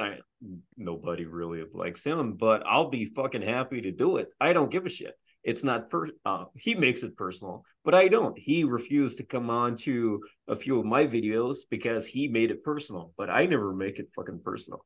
So yeah, great message. But yeah, let's move on from this. I mean, to me, he was always nice. I have to admit here. To me, he was always nice. I think, I did a collab with him as well as with you. Most of you guys here, except Michael. And I think behind the scene, when you talk to him, like, off camera, he's to me, he was friendly, he was nice. No, it's just listen, he's got a few problems. It's only nice because it was benefiting you at the time. No, look, when he's sober, he's okay. The problem is not sober that often. Is the issue. But no, anyway, dude, even when he's sober, if you like trannies, go for it. I don't No, know. if you like trannies, he'd be the first course I would take. But there were 10s though, bro. There were 10 trainees. There it is, bro. Listen, at least he's speaking out against the red pill. That's one thing I do like about it. All right. Fuck. Okay, then moving on. Holy shit. Fuck. Let me just pick anything as far away from this fucking topic as possible. Okay. Inflation. Okay. Let's go. Inflation. No, fuck that. Israel. Let's go. 1, 2, 3. Israel. Let's go. No.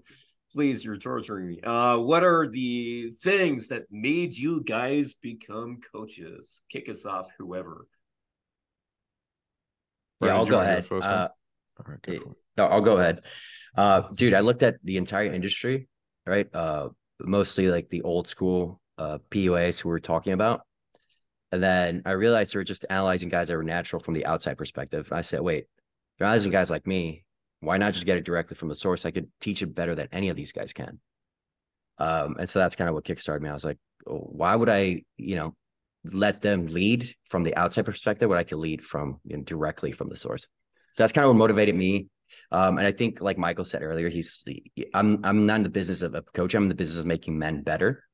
I think there's something rewarding in seeing like all my students and all my clients just getting the result they want and kind of transforming overall in general. So I do like the business in general. I think it is pretty fulfilling. So I think those two combined really pushed me to get started.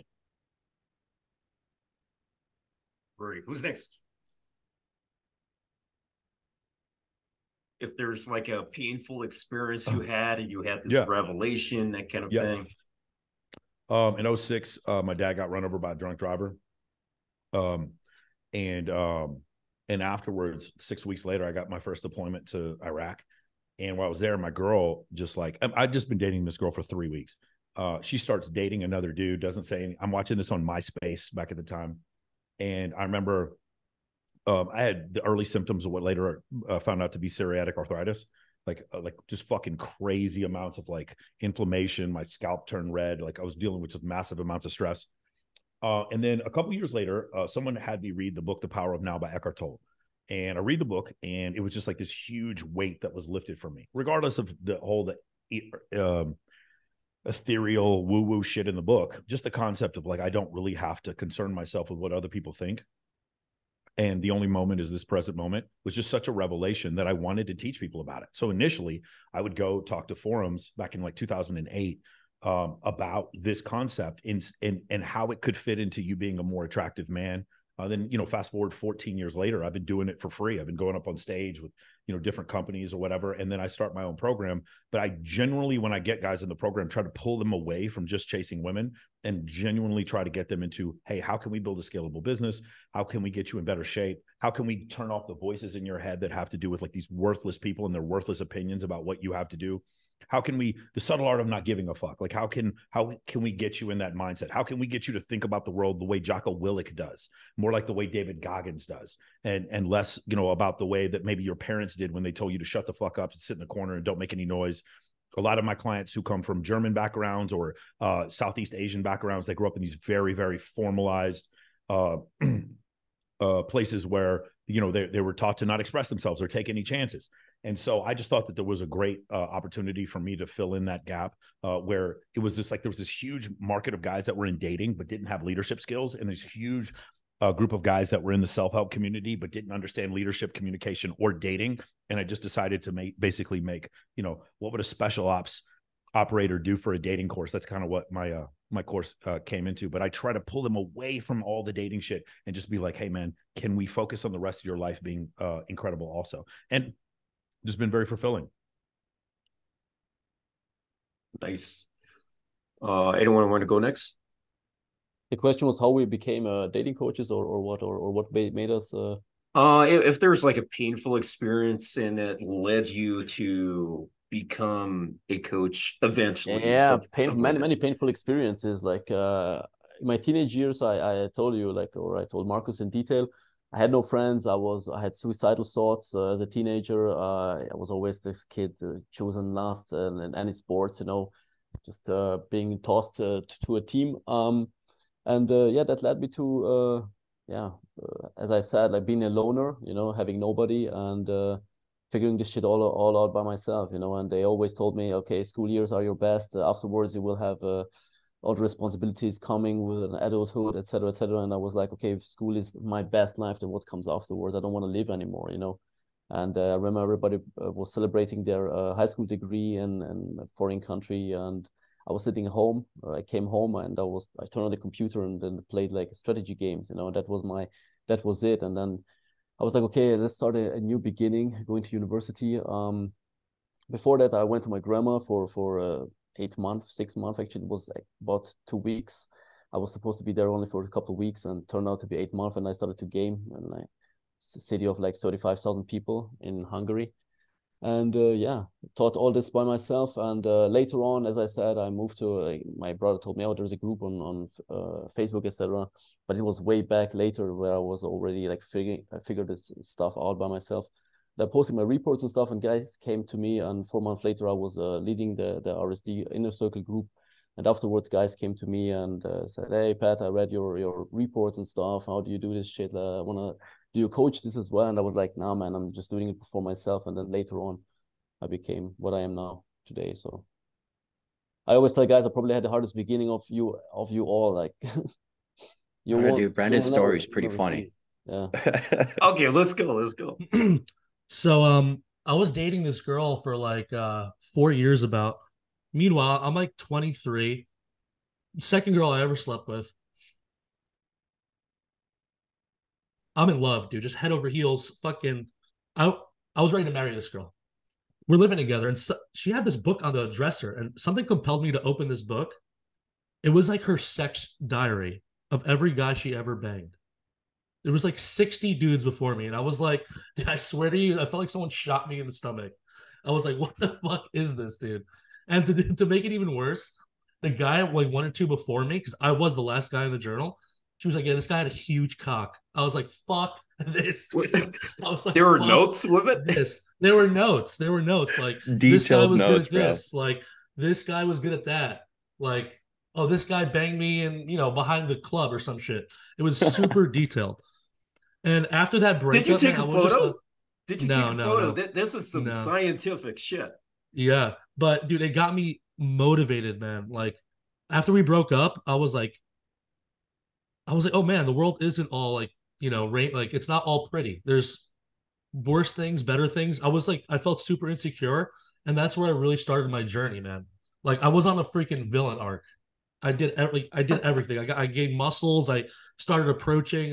That's when I met Jesse, and we got really good together. And we started noticing when we were pulling girls a bunch in Vegas, New York, around other big coaches. Dude, they were going home alone, and we were the guys pulling. So yeah, that's why we really started coaching. Also, I love helping guys. I was a hopeless romantic myself. Yeah, buying girls flowers, writing love poems and stuff like that. But I mean, I never lost the romantic side still. Like, but for girls who deserve it, Yeah. It's crazy because I fear some every of girl love poems, bro. Yeah, I feel like every girl has a sex journal though. So, or at least on her iPhone notes or something. Maybe. Yeah, dude, it's funny when you see girls with like autistic spreadsheets. Because me and Alex, like my business partner, we did 1 year where we had like a spreadsheet of all the girls we fucked, and we'd have like the ejection, like how long it took us to take him home, like how long until sex, like it was an autistic level spreadsheet. And then we've met a couple of girls that have something not that detailed. There's something similar where they'll be like the guy, where they're from, and I'm like, oh man, I'm kind of impressed. I had a girl pull it up. And I told her to put my name at the top and just bold it. Be like, no, put me at the very top so you remember it's good. Make sure you leave a note in your journal. Make sure you leave a note. Yeah. Yeah. So essentially, oh, sorry, go on, man. Oh yeah, just quickly. I used to do a similar thing. I used to have like a document back before Google Docs with this what was a thing. Fucking Microsoft Office Word 2003 type shit. Just like fuck, I gotta wait for it to load. And it will get slower and slower because that's how fucking garbage it is. But I would have put little notes like we have 69, we have done like this particular fucking move, some random. We have 69. That's a fucking verb now. It's hilarious. We have 69. I was just very specific with this shit. So I was like, what the kinds of, but you know, it becomes such a fucking drag. You're like, yeah, great, we had sex, but now I have to fucking make a journal about it, a fucking new entry. It just became so much fucking work. I just gave up. And I deleted the fucking thing years ago, but fuck, it's just not worth it. But shit, Don't lie to yeah, us, Ice. You still have it. That was my autistic spreadsheet. Yeah, go ahead, Marcus. Yeah, no, I was just gonna say, yeah, for me, I guess somewhat of a similar story. It took me a few years to get like really good at game. And then essentially I was winging with a guy in Sydney that was coaching. So he was like a dating coach back in the day. And I just saw it as fun, man. Like he'd have guys that have students out on the weekend. And I was there at the club anyway. So I'd take like some of the students under my wing. I was just coaching for free. So I did that for like a year pretty much. And so I developed my skills in teaching cold approach. And during that time, like he kept offering me a job. And I thought, this is the last thing I fucking want to do. So I used to be like a clinical nurse specialist in a hospital. I was like, this is my dream job. This is what I love. I'm like, I would never want to take like my hobby, which is going out and like fucking a bunch of girls on a weekend, and turn this into a job. I'm like, there's nothing worse than sitting there coaching a student while I know I could be fucking this girl. So I was like, I'm never going to do this. But then after some time, it was actually like genuinely rewarding. Like having students come back and say, holy, like the thing that got me was not the students who would be like, damn, I'm fucking all these girls. There was one guy that came back. He was from Europe. I forget where. And he messaged me and he's like, holy shit. He's like, my whole social circle, my family, everyone has just said, I look different. I feel different. I act different. He goes, I feel different in myself. I feel more confident. He's like, this is the greatest decision I've ever done in my life. Like, thank you so much. And then I was like, okay, fuck, maybe this is what I do want to do. And so after that, I got into it, and it's, you know, the rest is history. We started UMP, got a couple of other coaches. But yeah, I think for me, it was that real drive of just seeing guys completely go from these insecure, sort of like a little bit self-hating at times even, to men that really were proud of who they were. So it's kind of what we call it, from simp to pimp. Simp to pimp, yeah, exactly. Simp to pimp. Simp to pimp, yeah. Already, any final comments on that? Okay, next. There are lots of guys out doing day game for hours and hours and never really making any progress in their dating life, or perhaps other aspects of their life too. For sometimes years, they end up repeating the same shit over and over again, going to the same places and still never even getting laid or hardly getting any dates. This is like a personal attack to you viewing this right now. This is happening to probably plenty of guys. What should these guys do about it?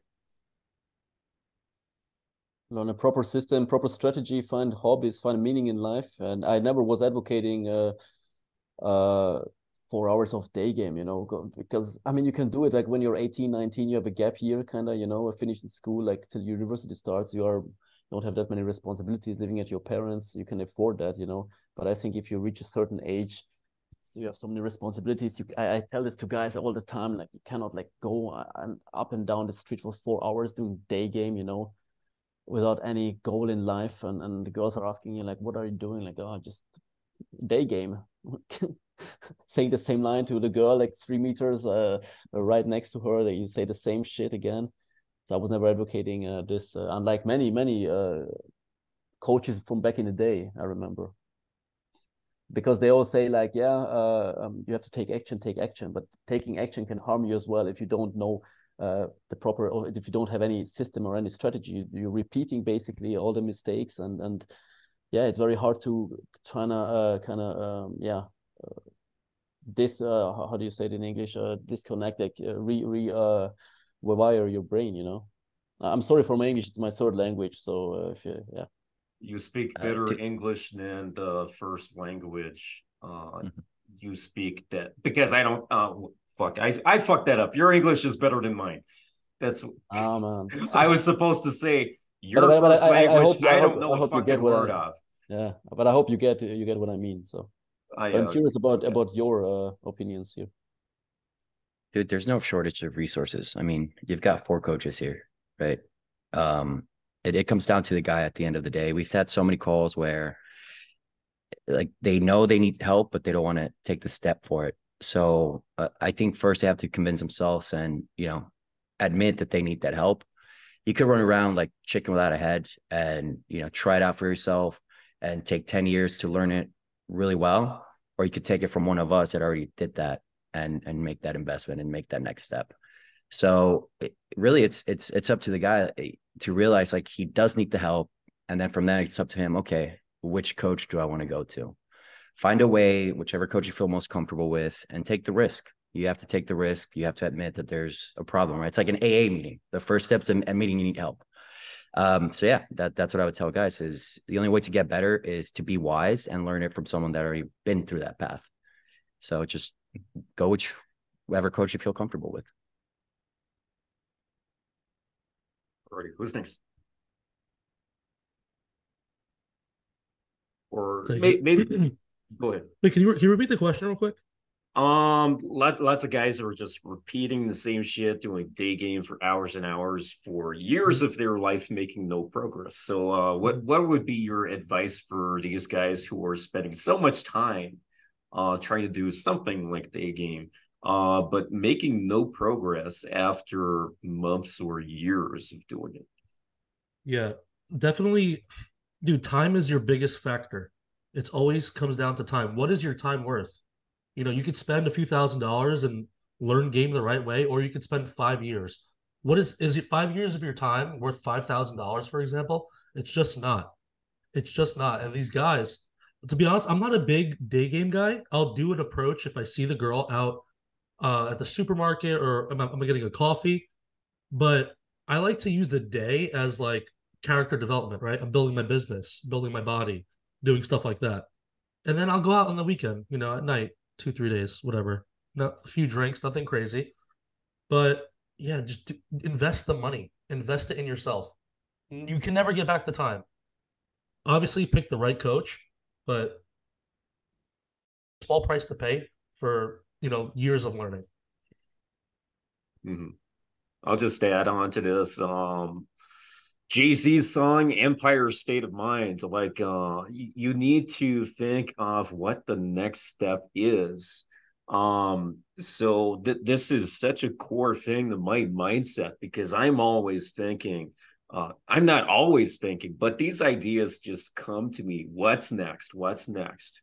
And if you're not visualizing what you should be doing next or what you could try next, and you're just repeating the same shit, you're making a huge fucking mistake. Fortunately for me, it's very easy for me to formulate these ideas on what I can do next. So you can see in the background, I got the plans for the second edition of the book Message Game. Before that, there was the first edition of the book, but before that there was a guide, and before that there was just experimentation. I did not know that I would even write a book. This is just a metaphor, and this is just one aspect of my life. I did not know I was ever going to write a book, but that's where I ended up going. And that's not necessarily the finish line because we have an AI product now. We got the second edition and lots of other interesting things coming. But opportunities open up when you identify them, when you see them. You need to register the shit in your brain, because if you're not seeing opportunities for yourself, nobody's going to fucking point them out for you.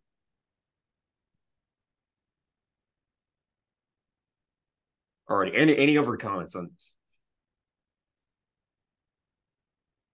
Was the day game? Yeah, no, I agree with. Oh, sorry, go Michael. Was it? The question was about day game, right? Like a lot of day, like long periods of day game. Yeah, like guys not ever evolving and just doing the same shit, never getting the results. Do you guys remember who's the comedian? Cat Williams, where he said, if you've been selling marijuana since 1996 and you ain't moved up to cocaine yet, you need to find some new fucking friends. Do you remember that? It's the same kind of shit. Like the thing about day game is but if you're doing day game because you're afraid to do night game, that's not great. And that's what I found a lot, not all of them, but a lot of them. A lot of guys is like, hey, listen, day game fits better with my lifestyle. Totally understand that. For me, I'm like, okay, then let's go to Wet Republic or let's go to Tao Beach where there's just fucking stunning hot women. Let's go up on stage. Let's do day game there. And that's not what they want to do. They want to go to the mall, etc. That is that's being able to do cold approach to people that you just met is an important skill set. But if you're doing it because you're like, Michael, no one can hear me in the club, then be fucking louder if no one can hear you in the club. That's what I would tell people. Like, I like going places where everything is shit. If you go and like everything is hard, everything's against me, nobody fucking they don't want to let me up in the VIP. This dude's hating. I like going places where it's a fucking war zone. It's nothing but chaos. I enjoy that. I like taking my clients to places full of stimulus, loud noises and laser beams and really mean security guards and all that kind of stuff. Because when you get over that and then you try to throw your own events, it's a joke. It's so easy. I like nightclubs, not because they're better. The women are not better. A lot of times the women aren't even hotter, but they're harder. Because of it, not necessarily harder, but they're harder because there's like a physical boundary between you and the VIP and then you and the stage. And there's noise that's specifically there so that guys who can show signs of wealth don't have to say anything, but the other guys have to talk, and it makes it harder for you to talk.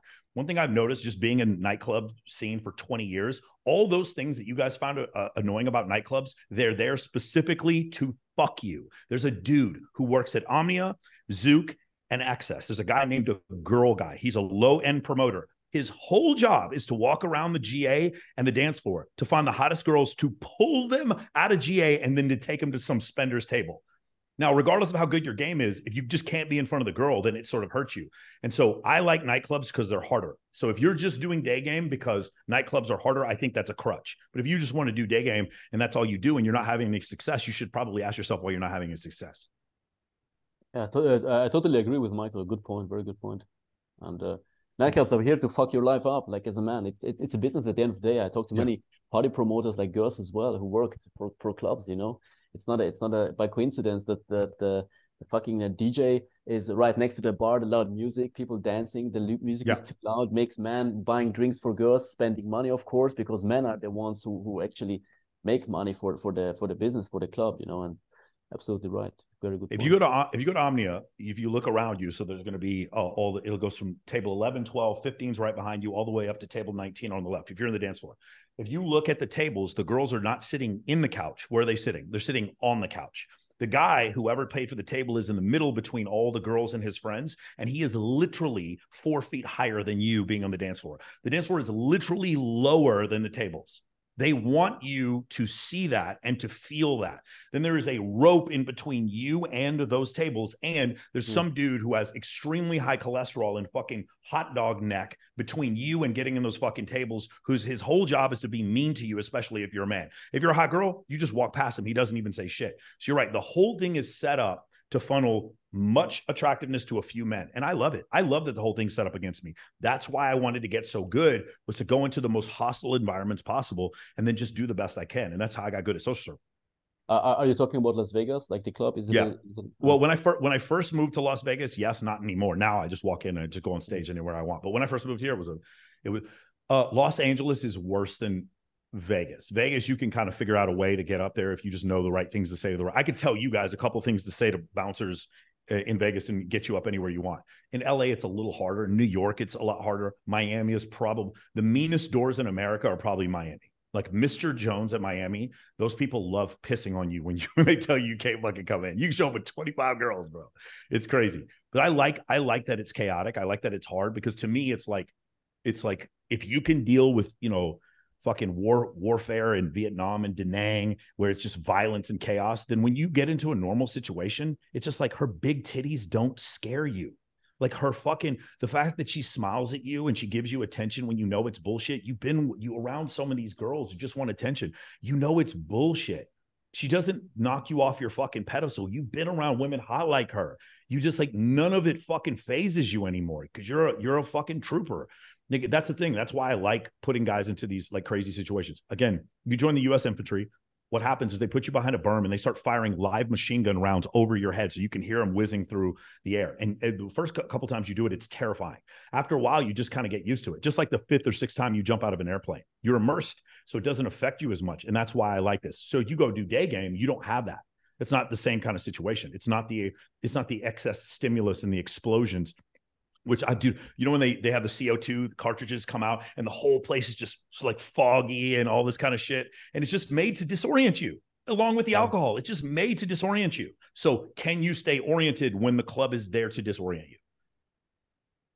Yeah, those guys bring all of the excuses, with day game, like, oh, the quality of girls is higher, it's better. There's like this. I mean, we are in 2023. All the girls who are doing basically buying the groceries are going to the club on the weekend. It's like it is what it is. Like, and those guys bringing up excuses. So yeah, true. And I think like the type of guy you described us is just someone that is like staying in their comfort zone, right? Like they're literally probably doing the exact same opener, exact same transition. They probably aren't even going to like a different area to day game. This is like this guy should describe it. They're probably going to the same mall, to the same fucking street, doing the same shit. So yeah, I mean, look, nothing we say I think is going to change these fucking guys. But if there's anything, I would just encourage them to take it step by step. Start out by like day gaming in a different spot. Just expand your comfort zone a little bit. Get comfortable with that. Hey, use a different fucking opener. Get used to that. And then, yeah, maybe go to a fucking bar, go to a nightclub. But you just got to start by expanding that comfort zone. Because, I mean, what are your options? It's like option A is you're literally going to be the exact same place in 5 years from now, right? You're going to be day gaming in the exact same fucking spot.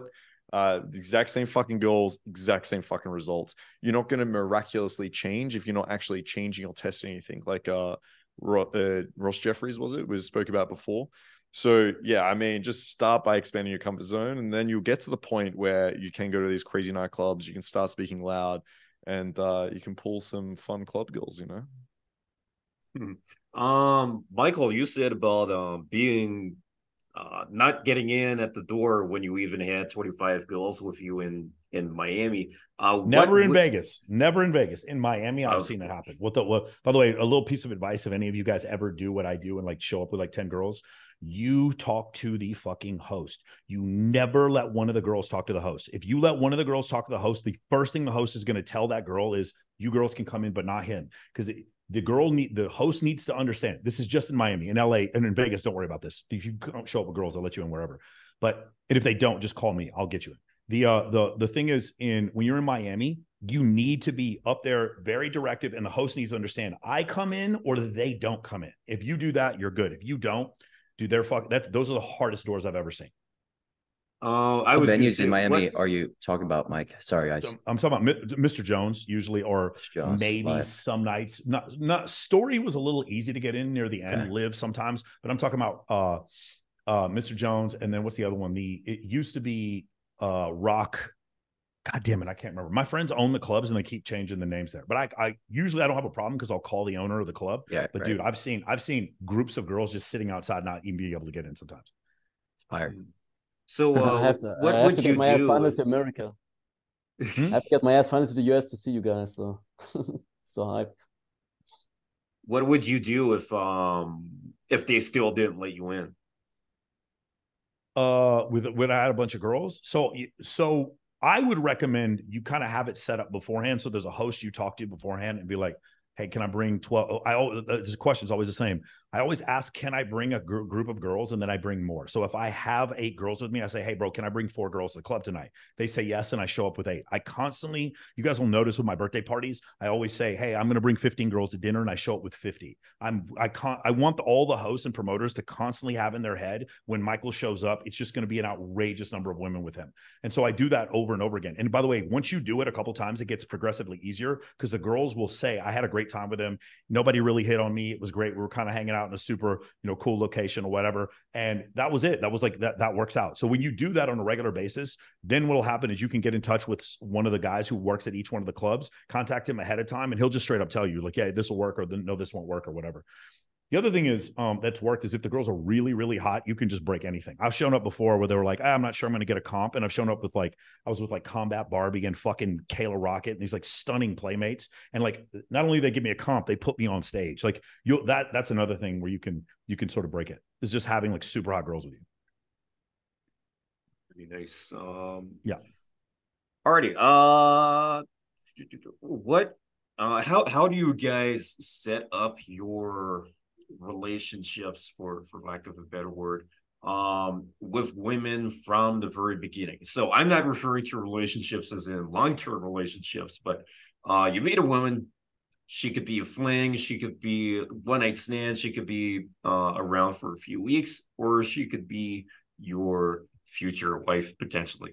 How do you frame your relationships from the very beginning, especially when you're coming from the perspective of I'm still going to date more women?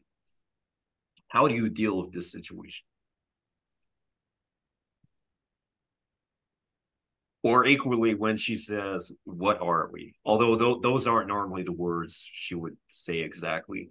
How do you guys? Then it's if I can start, I think that it's already too late, in my opinion. You know, if she asks you, "What are we now?" I think you already set the wrong frame from the very start. If you're up to for a short, as you said, fling or fuck buddy, whatever, I think you set the frame right from the start, and this will never pop up because she will know we are just this. And she will never ask you the question. If she asks you the question, I think then it's already too late. You already framed it in the wrong way, where she kind of has the hope that it will be more, or she's unsure herself. But yeah, it's but yeah, I let the other guys like have their Yeah, I think girls aren't dumb. I think there's also, especially if you are getting tons of girls and you are high value, for the few select guys, there's kind of like a unspoken rule that, you know, for example, for Mark's pool, where they know you're banging other chicks, they're just not going to question it just because you're giving them everything they want and need, basically. But for the average guy, you have to be very upfront and forward from the very beginning about what you're looking for and, you know, what's going to happen. Most guys are actually pretty open. You know, if they have daddy issues, they're probably going to be more open to doing crazier things. But just in general, just being straightforward with them and setting your boundaries and your standards from the very beginning is all you need to establish whatever kind of relationship you want to have with her. But Jesse, to not mislead guys, I think you mean leading by action and not really by words, because that's why I think guys. You do both. Words or yeah, you can do both, guys, right? Yeah. You can do both. It's encouraged to do both, actually. But yeah, you have to be straightforward with what you want from the beginning, and then if there's a disagreement of some sort, then you can handle it, right, with her. But this is obviously, you know, a week maybe into the relationship or however long you want to wait, but it does have to be addressed at some point with her. You can't keep around a rotation for forever, you know. It's just not how it works. Yeah, the way I look at this is probably something that most guys fuck up with within like the dating space, right? They might get to a point where they can approach, build attraction, maybe even like fuck a lot of girls. But I think the real issue a lot of guys have is like setting the right frame here. And so what I encourage for my students as well is everything should be casual from the very beginning. I don't care if I got a student that's like, yo, and I've had this, obviously, I want to get married, right? I'm looking for the right girl and I want to get married. My advice is always start casual, because you are not going to know if this girl is marriage material or even like dating material, like girlfriend material, unless you're like 6 months in, right? Because there's so much you need to actually find out about this girl that you just won't experience. Like you need to see what this girl is like under tension. You need to see what she's like if you guys have a disagreement. You need to see what she's like around her friends. You need to see what she's like around your friends or women you're around. Like all these things you can't tell on like the fucking second date.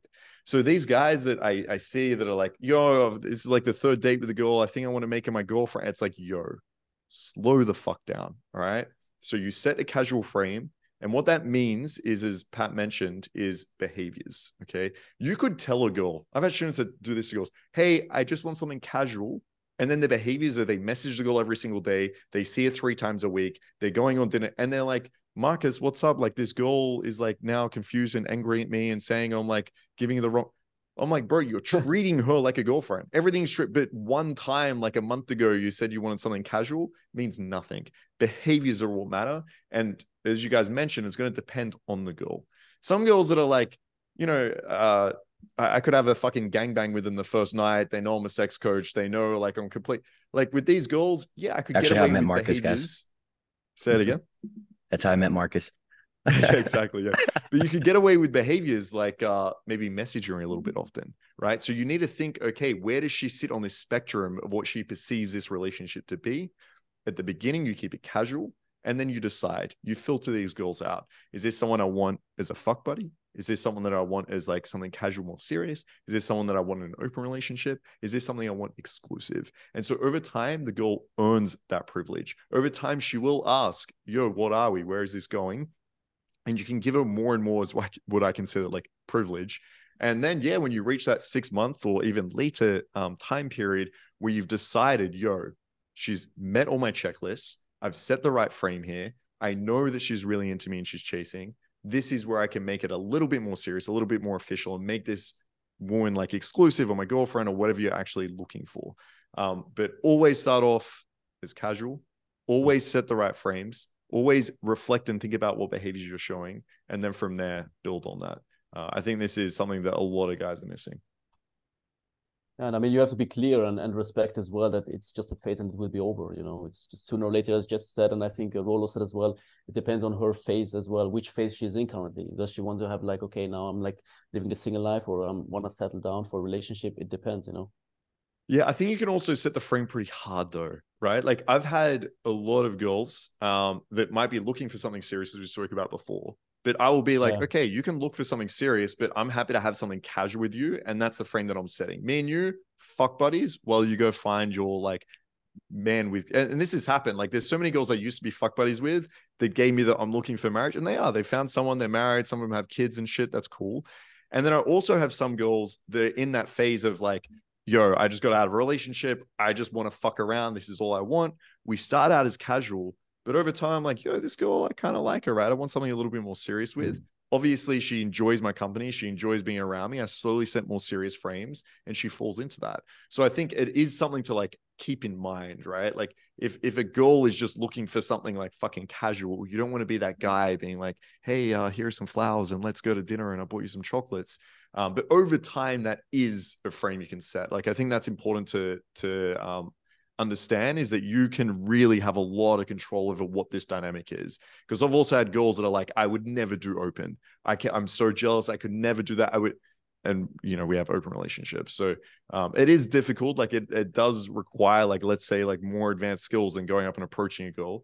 But yeah, it is under your control, I'd say.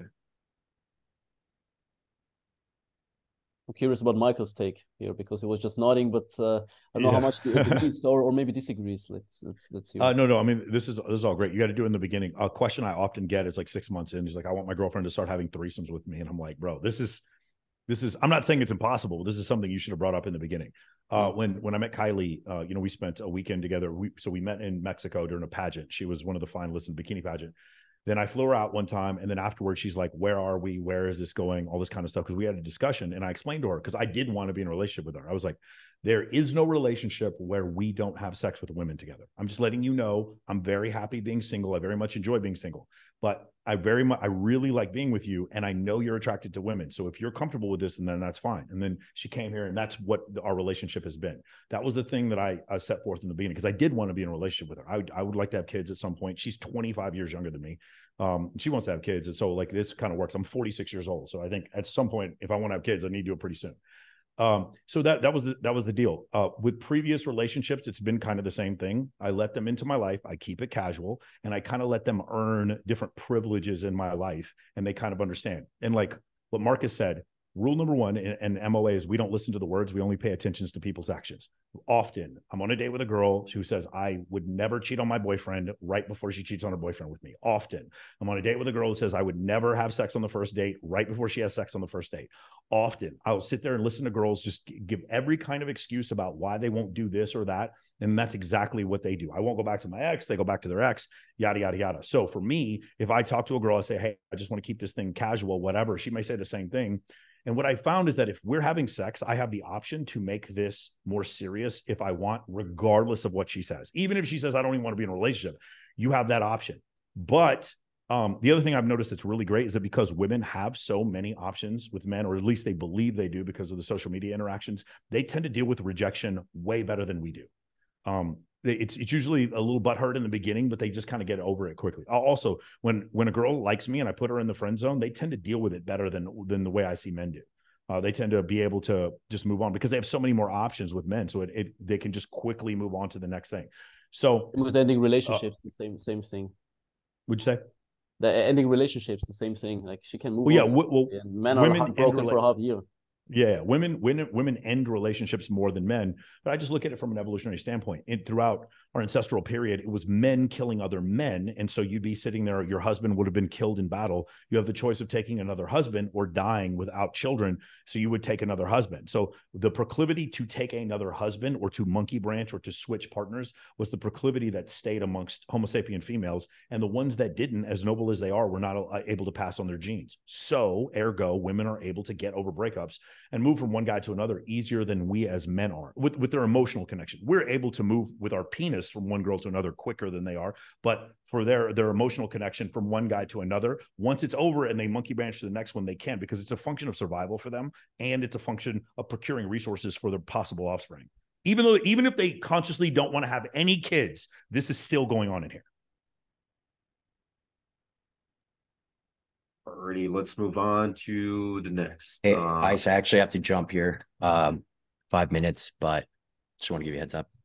All right, no worries. What are what are things that the pickup artist community gets wrong? So, whether that's coaches or just PUAs in general, very open discussion, but say what you want to say on this.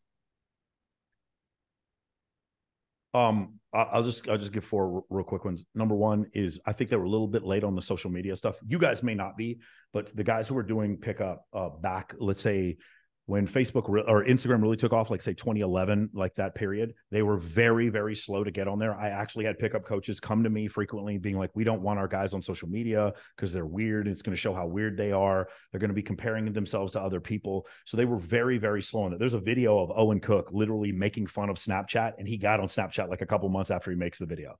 So very slow to adopt social media. And I've had a bunch of guys. Dave Parada came on my show. He agrees with me. The adoption of social Mystery was like, dude, Mystery was making fun of Owen for being on YouTube. I was at a dinner one time where he's saying that. I was like, guys, you don't understand. This is going to blow up. This is the way things are headed.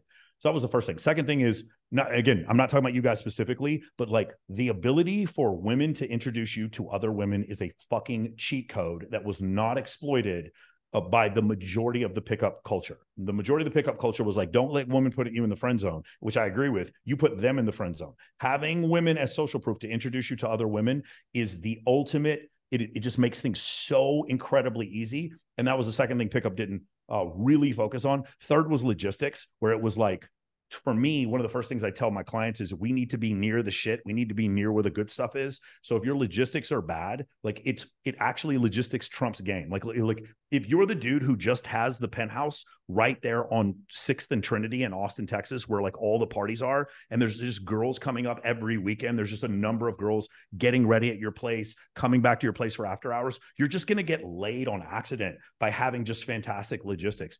And the fourth issue I had was the way a lot of guys in pickup dealt with rejection was just to completely reframe all rejection. And then you started seeing guys go 60 days without taking a shower, start eating food off other people's plates, laying down in the middle of the street. No, you need to accept rejection, but not have an emotional reaction to it. And so those are just four things that I had watched. I mean, I've been watching guys in pickup since 2003. Those are four things I've been watching in the last 20 years where I think they were just a little bit late to the meeting on a few of those things. I think point number two about the friend things is really funny because every time Brandon pulls, because we're always together, every time Brandon pulls, I'm like, oh, sick. I just pulled because I know she has a friend that I'm going to pull later on. Yeah. So yeah, a good wing goes far, and I think number two is highly underrated for sure. Yeah, I think it depends what we're talking about when we say pickup. If you're talking about RSD, I agree. Lying on the street doing crab dances, I don't think they got much right. I mean, this might be some recency bias, but I think a lot of the industry gets relationship advice, like management and advice, it's pretty fucked up. Number two, sexual skills. I feel like pickup doesn't talk anything after you actually pull. I feel like in the bedroom they don't talk about, relationship management they don't talk about. one of the other things is guys constantly trying to make guys comfortable instead of actually just turning them on and building trust. I think when a lot of guys face a girl that isn't attracted, they think, fuck, I don't have enough comfort. And they go into this like comfort building nice guy mode, which is another problem. But yeah, it depends who we're talking about when you say pickup. But they're generally like the problems I see students come to us with that have been coached by, you know, pickup essentially.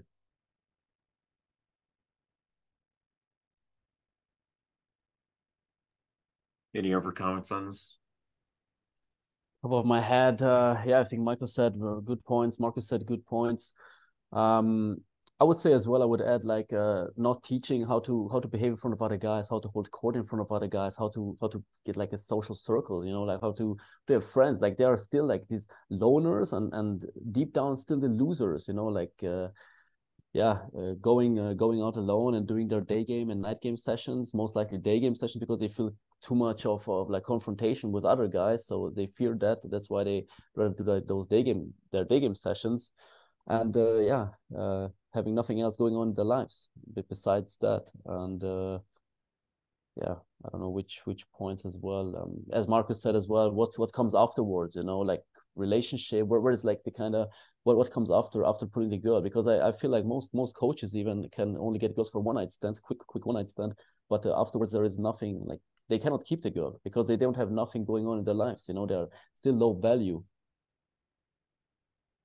Yeah. So I want to point out that I guess some coaches still do this, but they look at when they're pulling or whatever as a separate party instead of looking at the girl as a team.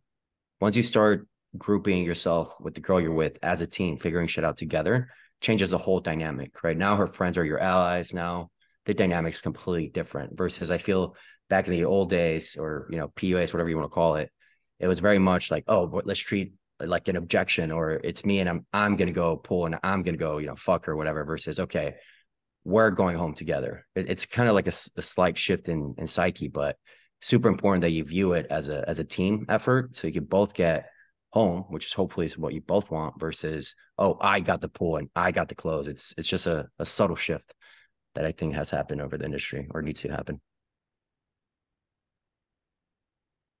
Yeah, and then what else is, for example, like not maximizing each funnel, you know, like most coaches, of course, who don't teach online, they say, oh, Instagram is shit, Tinder is shit, don't hop on online dating, do day game, because it's, of course, their business. Others say like the vice versa, like Tinder is the best to find a girlfriend, Tinder is the ultimate shit, forget night game, forget social circle, forget day game, whatever. It depends, you know, and that's what I hate as well. You have to maximize each funnel to be really like the ultimate pickup artist or high value guy getting girls. Yeah, I agree with that big time. I feel like coaches sometimes get caught up in their own marketing sometimes, right? You see it time and time again. It's like they'll niche out to like one teaching, and then that's like all there is. And they kind of forget that, you know, as Michael was talking about before, that there is social circle, there is Instagram, there is other avenues to actually attract women. But I feel like it's really hard, but sometimes people just get caught in this, okay, this is how I got the goal, this is how I learned, this is how I've started teaching, this is what I've niched at. Sure. That's all I'm going to say, and then I'm going to just like shit on everything else. So yeah, I agree with that. You got to like be willing to open your eyes a little bit and see what can work. Alrighty. Maybe this will be the last question, and just after that, we can talk about whatever you guys want to talk about. A lot of coaches talk about creating attraction. What does this mean exactly, and how can you create attraction? Yeah, it's funny. We were just talking about this in our group. To me, girls will often talk about like chemistry, vibe, attraction, like all this shit. I think it goes back to before what we were talking about with value. It's very, very similar. Like value is just the proponents or properties that are going to build attraction within a girl.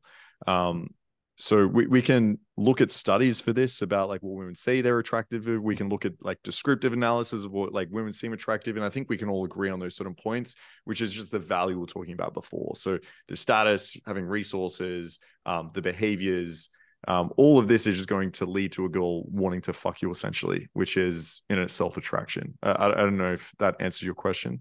But yeah, I'm curious what everyone else's thoughts are on it. I'm just going to refer, Dr. David Buss and Sydney Meston, they write a book called Why Women Have Sex, and they go over 237 reasons why women have sex. And what will happen is, like we said with the previous comment, there'll be a guy who's really tall, who has a lot of luck with women, and it'll be like, well, they like tall guys. And then there'll be a guy who's really handsome, has a lot of luck with women, like, well, they really like handsome guys. And then there's a lot of black pill guys that are like, well, you have to be tall and handsome, or you have to have money, and then that's how you do it. And the answer is, it's so complicated. That's why we're having these discussions. Or complicated. It's just like so nuanced. That's why we're having these discussions. I like to say these, but as soon as I say them, you guys will come up with 10 more. I like to say relevancy, competency, access to scarce resources, and high status. That's what I like to say as far as building attraction. I'm not talking about when you're in the bedroom alone with them. I'm just talking about in general. A woman sees a man and is attracted to him in a vacuum. She's never even spoken to him. It's relevancy, competency. So like girls liking the great soccer player or the CEO of the company, or a lot of times, the performer up on stage. Relevancy, like, is he doing things where he doesn't dress appropriately or doesn't brush his teeth or whatever? He seems like he comes from a different age or just a backwoods background.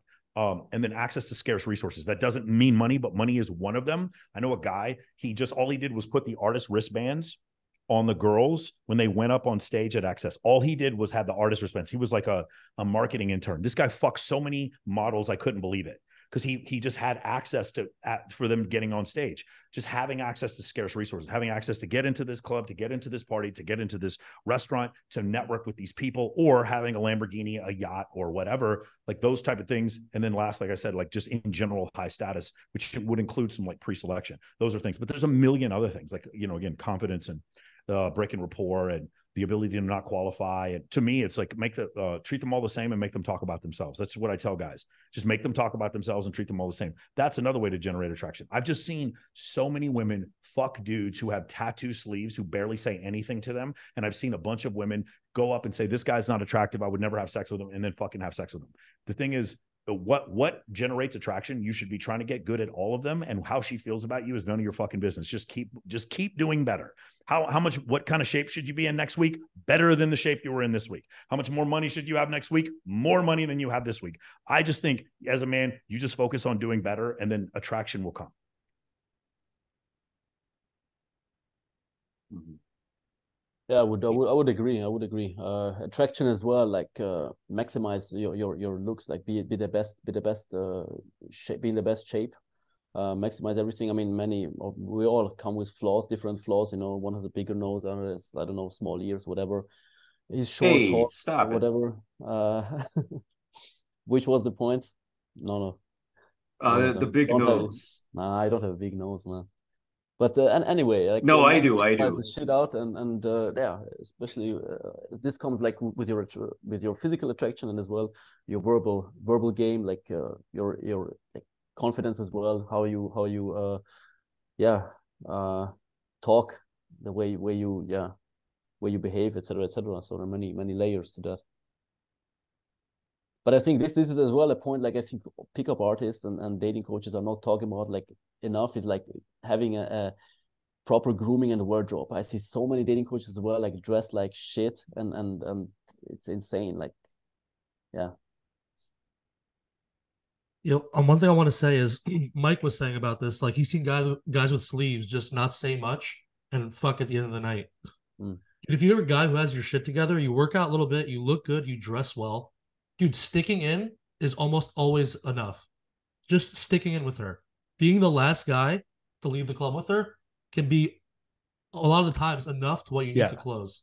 Attrition game. We call it attrition game. Yeah. I'm willing to go to fuck. Dude, when I first moved here, girls would be like, it was a nightmare. We're leaving Excess, and she's like, let's go to Dre's. And I'm like, fuck in my head, but outwardly I'm like, yeah, guys, let's go to Dre's. Yeah. And then we go to fucking Rhino. And next thing I know, it's 11 o'clock in the morning. And like, we pull it and it's like, you end up having sex with her and like the sun is up, bro. And you just hang in there forever. Yeah, we literally, we call it an attrition game here in Vegas. Like if you're willing to stay till every other dude leaves, yeah, for sure. That's a for sure thing here. I just call it like be the last dick standing sometimes. It's true. Yeah. It's that simple. If you have your shit together, if you're like super platonic, super boring guy, it's a different game, right? But if you're a cool dude, you got your shit together, you know, there's ways to speed up attraction with flirting and, you know, cutting threads and not qualifying. But dude, my biggest advice to guys is just sticking with at the end of the night with her and see what happens. Like try to go home with her. Man, Las Vegas must be like the worst city for that because no one ever, the times are just so different with the lifestyle. Like some of the hottest girls I've ever been with, it was like 8, 9 o'clock in the morning, bro. It was just so crazy because there's so much stimulus. Now I don't have that problem because I kind of know how to set it up. I usually have the girl meet me at my place first. So the stimulus is me instead of the stimulus being Dre's after hours. That's one of the things I had to do was like kind of like we talk about bigger, better deal. I always try to make sure that I'm the bigger, better deal. Because her friends are coming over and we're going to smoke hookah and we're going to play Never Have I Ever and Have You Seen My Cat and look at my balcony, like whatever. I'm always the BBD. So that's the, that's what I've done to kind of counteract that thing. But like, dude, once you get into that first after party, bro, you are out all night long. You just get to go to Dre's and watch all these coke dealers compete to fuck your bitch, bro. That's all you're going to watch the whole night. It is crazy. It is crazy. Oh, Vegas is amazing. Vegas is incredible for going out. Yeah. Amazing. Yep. Oh, hell yeah. Alrighty. I told this girl afterwards, I'm like, it's 11 a.m. You know, we could have just had sex at like 2 a.m. And she's like, yeah, I know. I was like, you know what? It's 11 a.m. Like I was so mad at her, bro. I was like, why are we up all night? We could have just fucked like 7 hours ago. It was so crazy. Like when I first moved, this is like 10 years ago. I would do this all the time. But just like what Brandon was saying, I was like, I'm staying up. I put so much effort in this. There's no way I'm leaving this fucking set in a million years. Yep. Some people are addicted to gambling. Michael's addicted to staying in the set, man. Bro, we talk about standing in the pocket, like in football. You just hang in the pocket until the receiver gets open and you throw the football. Like that's that kind of same situation. Shit. What was I gonna say? I forgot. Anything you guys want to discuss? Jesse had to leave, by the way. Anything. Fuck, I forgot what I was gonna say with that. Shit. Yeah, I lost that. Any questions for? Yeah, go ahead. No, I was just going to say, going back to what we were saying before, and even, you know, what Jesse was saying before. So in statistics, I'm a stock option seller. So I cover a lot of statistics. There's this thing called bell curve. There's this thing called the central limit theorem. As n approaches infinity, if you take a bunch of returns, you're going to get a bell curve no matter what it is. And so what he was saying before is like having at least, let's say, a passable rating in like 15 different attributes, right? Maybe you can't fix the height one, but the rest of them, like you can fix them as far as the way you dress, the way you smell, the way you talk, are your teeth fixed, like kind of things like this. Just at least be passable. Don't be like the super good looking guy with just jacked up, nasty teeth and your bad breath. Like be passable in all these different ones. If you do that, then I think that's what you're doing is you're eliminating reasons for her to disqualify you. And you just have a chance with more women. The other thing is I want to say female friends leading to access, which leads to ratio. So when I go to the Playboy Mansion, it's like 7 girls for every guy. So female friends, my female friend was Crystal Hefner, who got me access to the Playboy Mansion on Charing Cross and fucking, you know, Bel Air, which then led to ratio. So I'm in a place where there's way more girls than guys. And so that's the other thing that I tell guys. These are things that you can do even before without having good game. If you do these things and have good game, you're just going to destroy. But like if you could consistently be in places where there's like 7 girls to every guy or even 2 girls for every guy, then that's generally what I would advise people. So it would go female friends, which leads to access, which then leads to the ratio that you're looking for. Yeah, I remembered what I was gonna say. So you know, it's like staying in the pocket. It's like I remember times where like you're watching a Netflix movie or just like those when people used to go to the movies and you wait like 2 fucking hours, like at what point are you gonna make the move? You just get so fucking tired of just not doing anything while you're watching a movie or an entire TV show. So I was watching this 10-hour thing, God. 10 episodes, 1 hour each. 2 hours go by, and I'm like, I haven't even fucking put my arm around her yet. Like, when the fuck am I gonna do this? And it took me that long to finally do it. Got through like 3 fucking episodes or 4 fucking hours of that shit. And I watched the fucking TV show before. I knew I watched it like 1 or 2 weeks before. It's like, so fucking all that's going on in my head is just do it now. When are you gonna fucking do it? If it's not now, it's gonna be fucking later. It's gonna be more awkward. You just need to fucking do it. It's just a fucking game of timing in your mind, but it never really is. You just have to lead it. You have to influence it and make that happen in general. But yeah, aside from that, anything you guys want to talk about? I think I'm gonna bounce. I won't be the last stick standing, unfortunately. So leaving Stick this. in, Brandon will be pissed, but yeah. Thanks for the invitation again. It was fucking great panel. Really love the insights. Great guys. Of course, I know most of you anyway. Personally, we will keep in touch. It was nice to get to know you as well, Michael. And yeah, man. See you at the next panel, hopefully. Awesome. Nice. Thanks for See you, bro. Take care. Later, bro. Cheers, man. You guys want to continue for a bit more, or shall we call it? Well, I gotta go too, but I do want to say one thing real quick. Do you guys know who Homath is? You ever see that video? I heard where of the no wait. Yeah. Where are the fellas with no hose? And then it shows the diagram and it goes, here's the fellas with no hose. Here's you. He's coming on my show Monday. I'm so fucking excited. His videos are terrific. He's like an artist. So he takes these diagrams of like hypergamy and shit, and he makes them into these like hand-drawn diagrams. And his shit is really good. He just had Mac and Murphy on his show. He did like a debate. So he's coming on my show on Monday. That means that'll be the 22nd. The episode will come out the day before Thanksgiving. I hope you guys check that out. And then I have Alex Mayer, Dr. Alex Mayer from a Mentor Box, Ty Lopez's partner. He's coming on my podcast I already recorded the episode. He'll be on there on Wednesday. So hopefully you guys check it out. And then Access Vegas will be Thursday, November 16th. That's going to be the last one we're going to do in November. And then if you guys are in the Las Vegas or Los Angeles area, we're doing the Teddy Ball in San Diego on the 25th and Babes in Toyland Toy Drive in November 30th in Los Angeles. Already. That seems pretty exciting, actually. You think we should get that first guy, Homath, whatever his name is, set up with Paul Davis? With Pearl Davis? No, he's way more moderate. I don't think he agrees with Pearl. Oh damn. Well, never mind. Yeah. So the problem is here's the truth, and then here's a little bit of misogyny. And there's a couple of us that don't do that. Like Sosnick doesn't do it. I don't do it. Fucking Homath doesn't do. There's a couple guys like that don't do it. Then there's the guys who are a little bit to the left of center, and that's like Alex Date Psych and fucking what's his face, Chris Williamson. Like they're trying to give dating advice, but like so that your girlfriend still likes you. They're like Chris Williamson's trying to be the dating coach that your girlfriend approves of. That's what he's trying to do right now. Mac and Murphy is like that. You might see Joffrey Miller or guys like that. I don't think Pearl Davis is so far to the right that Myron Gaines thinks that Pearl is extreme.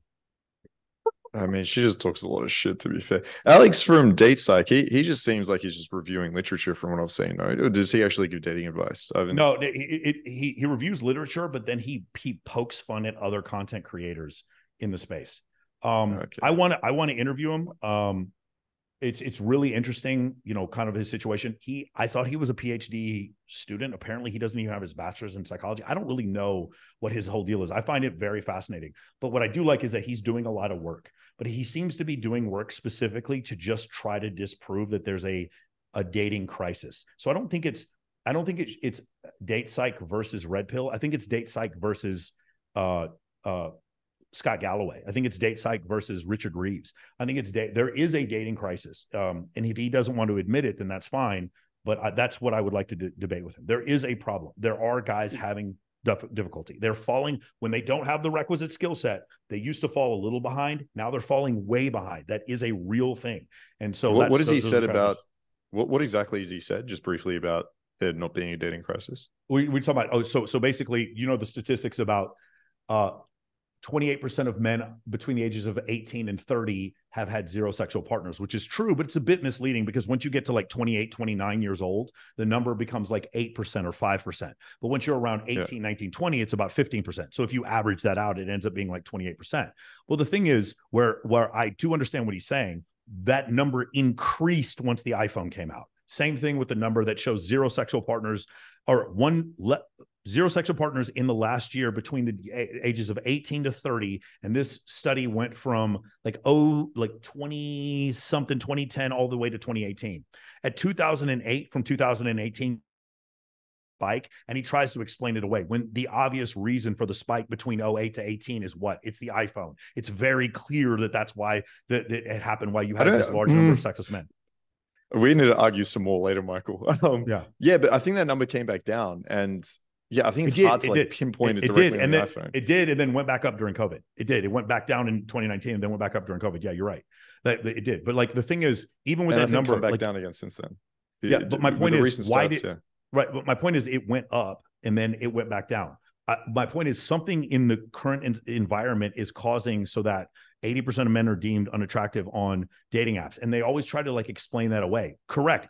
In a vacuum on a dating app, they're unattractive. It doesn't mean men can't get laid. What it means is there's a small group of men, or not a small group, like the bottom quartile of men that are having very little success with dating. Just because you're not a virgin doesn't mean you're having success with dating. And then there's a group of men at the top who are having outrageous success with women. And his explanation is that yes, those men who are having 150 sexual partners, listen to this, Marcus, they're only having sex with slutty women. That I don't think he's saying true. Slutty. He literally says sociosexual women. He says hyper. Exactly. He's not saying slutty. I think his point is that and I think this is true, right? There is a group of men that are trying to sleep around a lot and have the capacity to do so. And there's a group of women at the top that are trying to sleep around and have the capacity to do so. And they tend to sleep with each other, right? Like, which I agree. I don't agree. I don't agree. I think the group of women that sleeps around a lot sleeps with high status men and then other men, but the group of men at the top often sleep with lots of women, often sleep with women with very low body counts. Very often. You don't think there's more than 50% girls that have super high leg counts that make up the top? You think it's only really high? Oh, I'm sorry. We're not talking about so the reason why this is confusing is because the male scale, I'm using status, and for the female scale, I'm using body count. What I mean is the sociosexual women at the top, his explanation is, no, it's not that these guys have a higher body count. They're only sleeping with these. That isn't true, Marcus. It just isn't. And you know it isn't. If you're with 50 women in a year, half of them have not even been with 10 guys. I am frequently, when I was going around hooking up with a bunch of girls, I was with girls who had not been with a lot of dudes. The idea that only hypersexual men sleep with hypersexual women is not fucking true. And that's what I have an issue with. He's not, we'll need to look at it. I don't think he's saying they only sleep with I think on the average, there's a group at the top of women that are not necessarily like tens that more promiscuous and sleeping with a lot of people, and there's a group at top of the men who are probably more, let's say, high status or more capable. Yes, that's exactly my point. Yes, but are also sleeping with a lot of women. And I think there would be a tendency to sleep with more women at the top that are sleeping with more people. But I'm not saying it's only that. But I don't know. I'll need to see some of his stuff. From what I've seen, he seemed fairly like unbiased, as I guess you can be being a YouTuber talking about dating. And I'd like that he correct a lot of like red pill stats. Like I think a lot of like red pill stuff point to these two studies of, but he's not correcting. We're quoting the study. What he's doing is providing nuance to the study and then acting like red pill people are saying that 1% of men are sleeping with 60% of women. No. What he's doing is adding nuance to the study. What I'm saying is Rollo Tomassi never said that 20% of women are sleeping with 80% of the men. He's saying he did. That is a straw man.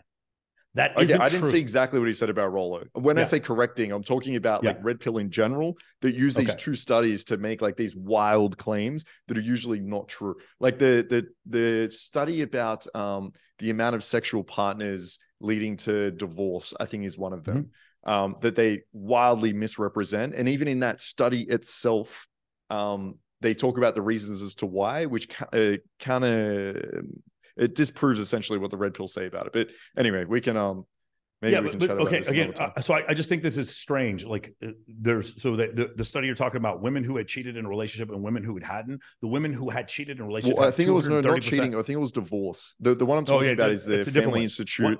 Yeah. What the GSS one that just came out in 2021, women who had cheated in a relationship. By the way, I had some super anti-red pill people I was talking to, and they even agree with this study. Women who cheat in a relationship have 230% the sexual partners of women who didn't in this study of 7,000 women. That is a positive correlation. Can you send me Can you send me the GSS study? one? I haven't seen this one. Yeah. The problem is the name. I can Google it. Yeah. Like the problem is like, the reason why I don't think he's being biased is I agree to the study where it's 178% higher probability of getting divorced if you marry someone who's 20 years younger than you. That I accept that. That doesn't fit with a red pill narrative. I'm fine with that. Will date psych agree with the narrative that women with higher body counts make worse partners? That's what I'm interested in seeing. Okay. Because I don't think he will. I'd be honest with you. I really don't think he will. I think he is very much what they're doing is because date psych and Chris Williamson want to be part of the whole thing that what's the professor from I can't remember his name, the guy who cries on camera, Peterson, Jordan Peterson. Because they want to be part of the they want to be. I think because he doesn't casually cry on camera. Yeah, I think because date psych and Chris Williamson want to be in the Jordan Peterson camp, they're doing anti-red pill shit to try to fit in. I don't like. I refuse to disagree. believe. To me, it just seems very like unbiased reviews of literature. Is like the way I see it. Like maybe he is biased a little bit that way, but. I would say like way less bias than I'm seeing from like the whole red pill space combined, to be honest. But I guess like that's my opinion. But no. If we're talking, see, the thing is, one of the things that happens is if I bring up specific people in specific studies, then the counter is always the whole red pill space, and then that includes Pearl Davis, which is not Rollo Tomassi, and then it's like, well, I can be specific. Yeah, for sure, Pearl. Fresh&Fit. I haven't seen, like, to be honest, I haven't seen much of Rollo. Like I saw him on Fresh&Fit once, and it seemed like he was completely like, it sounded like, I forget the person he was taking a study from. Maybe it was David Buss. I forget who it was, but basically he had a couple of studies. You know more about this than me, and he was religiously attached to the first study, but when he corrected himself in the second study, like Rollo just decided not to agree with that, which I thought like sounded very biased to me. Yeah, I mean, he's. I've seen Marcus. I'm trying to find you on Instagram. I can't find you. I just look at Markus Wolf. I don't see it. Yeah. Markus. It's Mark Ass. Okay. God damn it, Mark. And Brownlee.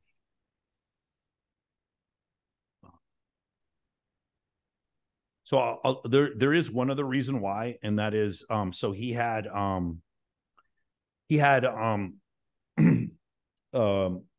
James Sexton on, the divorce attorney, and James Sexton had a disagreement with Rollo. Sorry, huh? Well, who had him on? Sorry. No, James is a friend of mine and Rollo. So Rollo came on our show. Okay. And one of the things was Rollo believed that no fault divorce was the cause for like the majority of divorces, and James talked him out of it, and he's changed his opinion on this. I read Buss, and I actually agree more with the dual mating or the mate switching hypothesis than the dual mating strategy. Rollo does not. Mm-hmm. So I do think they're open to unbiased interpretation.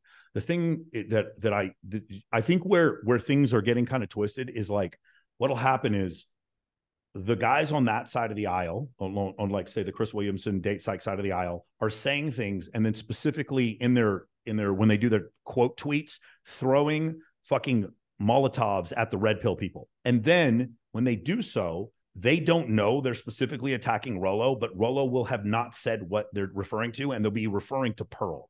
So because what's happened is like, you don't like when you say we have a discussion about individual African Americans versus all black people, this is what's happened in this situation. They've used a heuristic to say all red pill people believe in this, and therefore, because of my straw man argument, I'm right and they're wrong. I do appreciate the added nuance, but I don't appreciate is this constant belief that men like trying to improve themselves. I agree that men that hate women is a problem, but men trying to improve themselves and believing that there's a crisis in dating, there is a crisis in dating. There is. It's just so obvious. I mean, but even you don't consider yourself red pill, right? Well, do you? I don't see. I don't consider myself in red pill in that no one should really consider themselves red pill. It's like it just. Yeah, it's like it's not. I think we all know, like when we think of red pill, I think we know what we think of. It's changed, right? Like when we all think of red pill, we're picturing those fucking incels that hate women, or at least like that's. Yeah, I mean, that's and by the way, I think that in a lot of cases is propaganda by people who didn't like red pill. It was feminists going on their podcast like "kill all women," saying that type of shit, and I think the meme kind of spread. But and there was some truth. But here's the problem. There's a reason why all the. Sorry, go on. No, what I'm saying is Christ, Christianity, and the church. What happened was the church, the congregation of the church, which doesn't necessarily follow Christ or Christianity, is the same thing in red pill. If you're talking about the majority of people who comment on these videos, yes, there's some horrible fucking misogynists here. And the total mass of those people outweighs the people who are actually giving the prescriptions. And so from that standpoint, then yes, for sure. It's terrible. Yeah, but a lot of those prescriptions are pretty shitty by a lot of people in this space. I think that's like why all of us, like you included, are like distancing, like we're not red pill. Like Alex playing with fire as well, very clear, like we're not red pill. Even was it Andrew Tate recently like came in and said, I'm not red pill, right? I think there's a reason why. And it is because a lot of people in those spaces that are becoming popular are the ones spreading these like shitty prescriptions and are analyzing this data in like really bad faith. And that's why I just like how the stuff that I've seen from Data, I'll be honest, I've seen like 4 of his videos. It's not like I've seen everything. So just maybe he's got some videos that are wild and are super biased. I haven't seen. I don't they think just seem super... like they're I don't think he's super biased. I do think he's a little bit biased. Like for the most part, I do appreciate the fact that he's putting in a bunch of work, but I do think he wakes up in the morning thinking, what's it? Because he's not very viral. He doesn't have like a ton of followers. Yeah, I mean, small channel. Do you mind sending me like a video that you think is like a little bit biased, and I'll have a look because I might change my mind. Could you go on his Twitter? It's just one thing. It wasn't that the video was biased. It was he said, hey, all these red pill guys are seething. And in the video, the guy who asked him the question straight up says, these red pill guys saying that 20% of women are having sex with 80% of the men. And it's like that, or 20% of the men are having sex with 80% of women. And no one said that.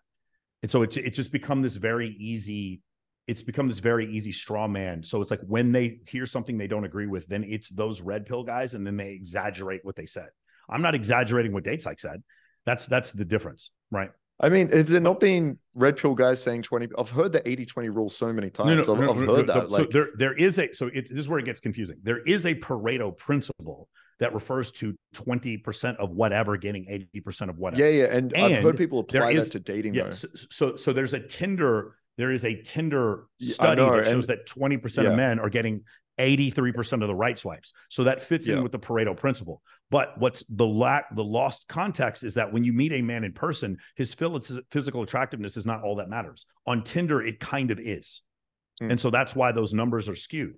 And but I've heard the place where you'll hear that is red pill. That and say they're fucking, like I've heard them extrapolate those Tinder studies and say, and this is what I feel like a lot of the I'll be the generalization now. I've heard a lot of the red pill do that, where they'll take a study like this, where it's like, okay, on Tinder, we found that like 80-20, and then they'll turn that into, okay, listen, the top 20% of the guys are fucking like 80% of the women. And that's where like I have a problem with, right? But yeah, let me try to find his tweet later. And now there's a lot of guys at the top who are having sex with a disproportionately high number of women, for sure. And women overlap. Yeah, of course. Women will have sex with multiple guys on different rungs of the strata. But if you tell me the top 20% of guys had sex with somewhere between 45 and 55% of the women, I might believe that. I might believe that's true. That sounds more believable. I don't think it's 80. But the problem is like that's still a crisis. And my point is that it's a crisis. My point is not how much those numbers excel. Oh, I'd agree there's a crisis. Yeah. I'd agree. I just think it's a long-standing crisis. It's like my opinion being this. Like I don't think it's like popped up like just recently. I think for a long time, men have like struggled with women, struggled with dating. We can see that. I mean, look at the divorce rates. You don't need it's been shitty divorce rates for a while. Again, you doing that, you saying what you just said right now, Marcus, he'll do a video debunking you.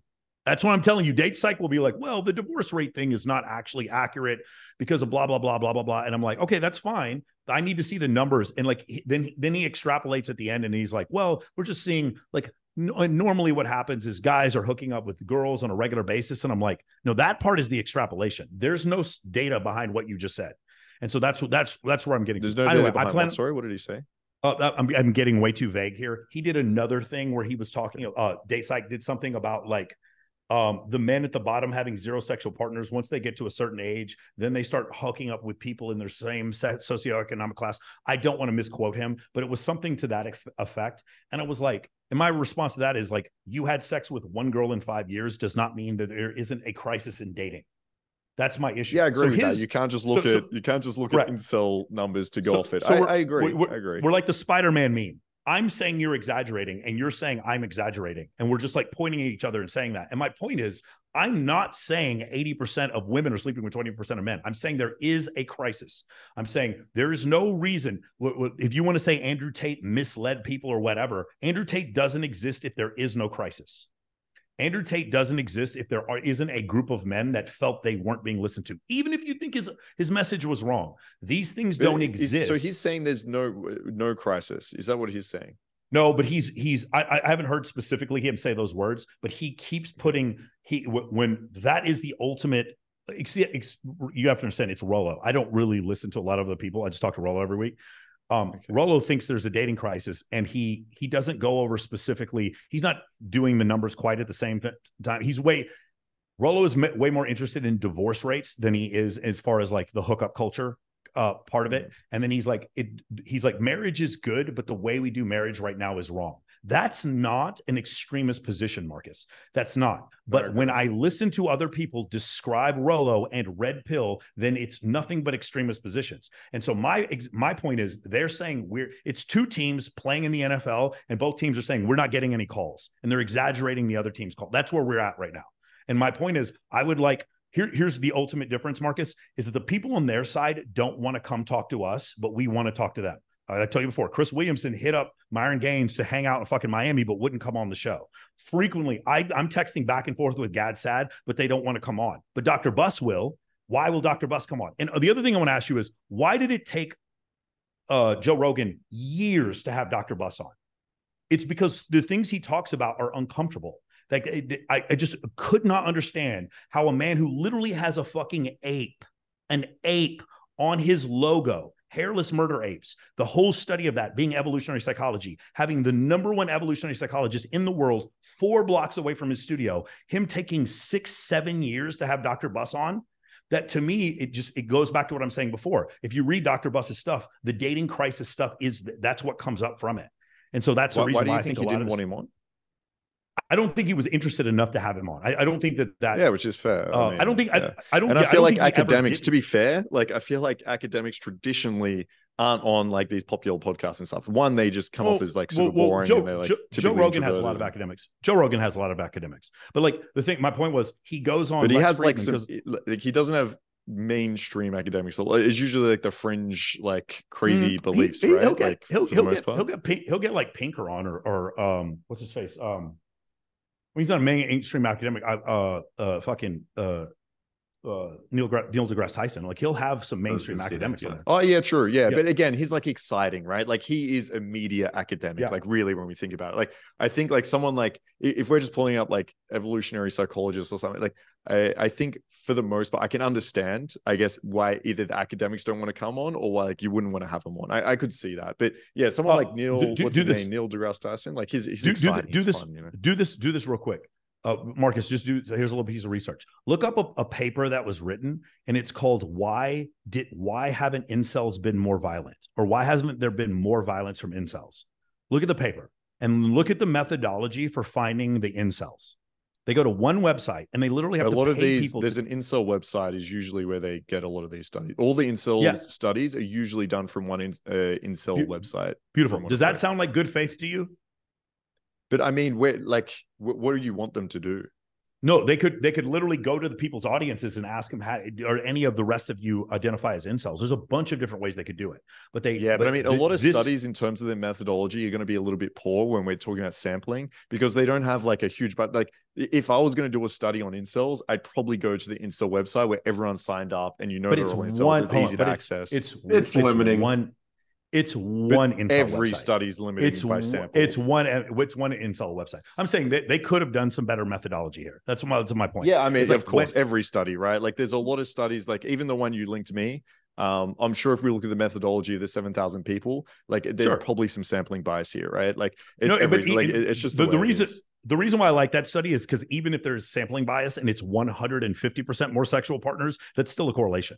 It's 230%. Yeah, true. I mean, I haven't read it yet, but yeah, I would, it's 230%. Like, and you can also you can also slightly like what do they call it, like fix for the sampling bias and stuff like that, right? But I mean, anyway, we agree that there is a crisis. Rollo's one of my good friends. I feel like he gets attacked. He catches fucking stray arrows when he didn't do anything, and they come after him. And so that's so he said Rollo said 80-20. Is that the no? He didn't say he didn't say Rollo said 80-20. He said people in the red pill were saying 80-20, and I haven't heard anyone say that. If they are, then I haven't heard it. I think Pearl might have as well, actually. Okay, so then here's the problem. The people who control red pill do not accept Pearl, and yet Pearl speaks for them. There's the additional problem. Oh, who doesn't accept? From what I've seen, there's a lot of support for Pearl.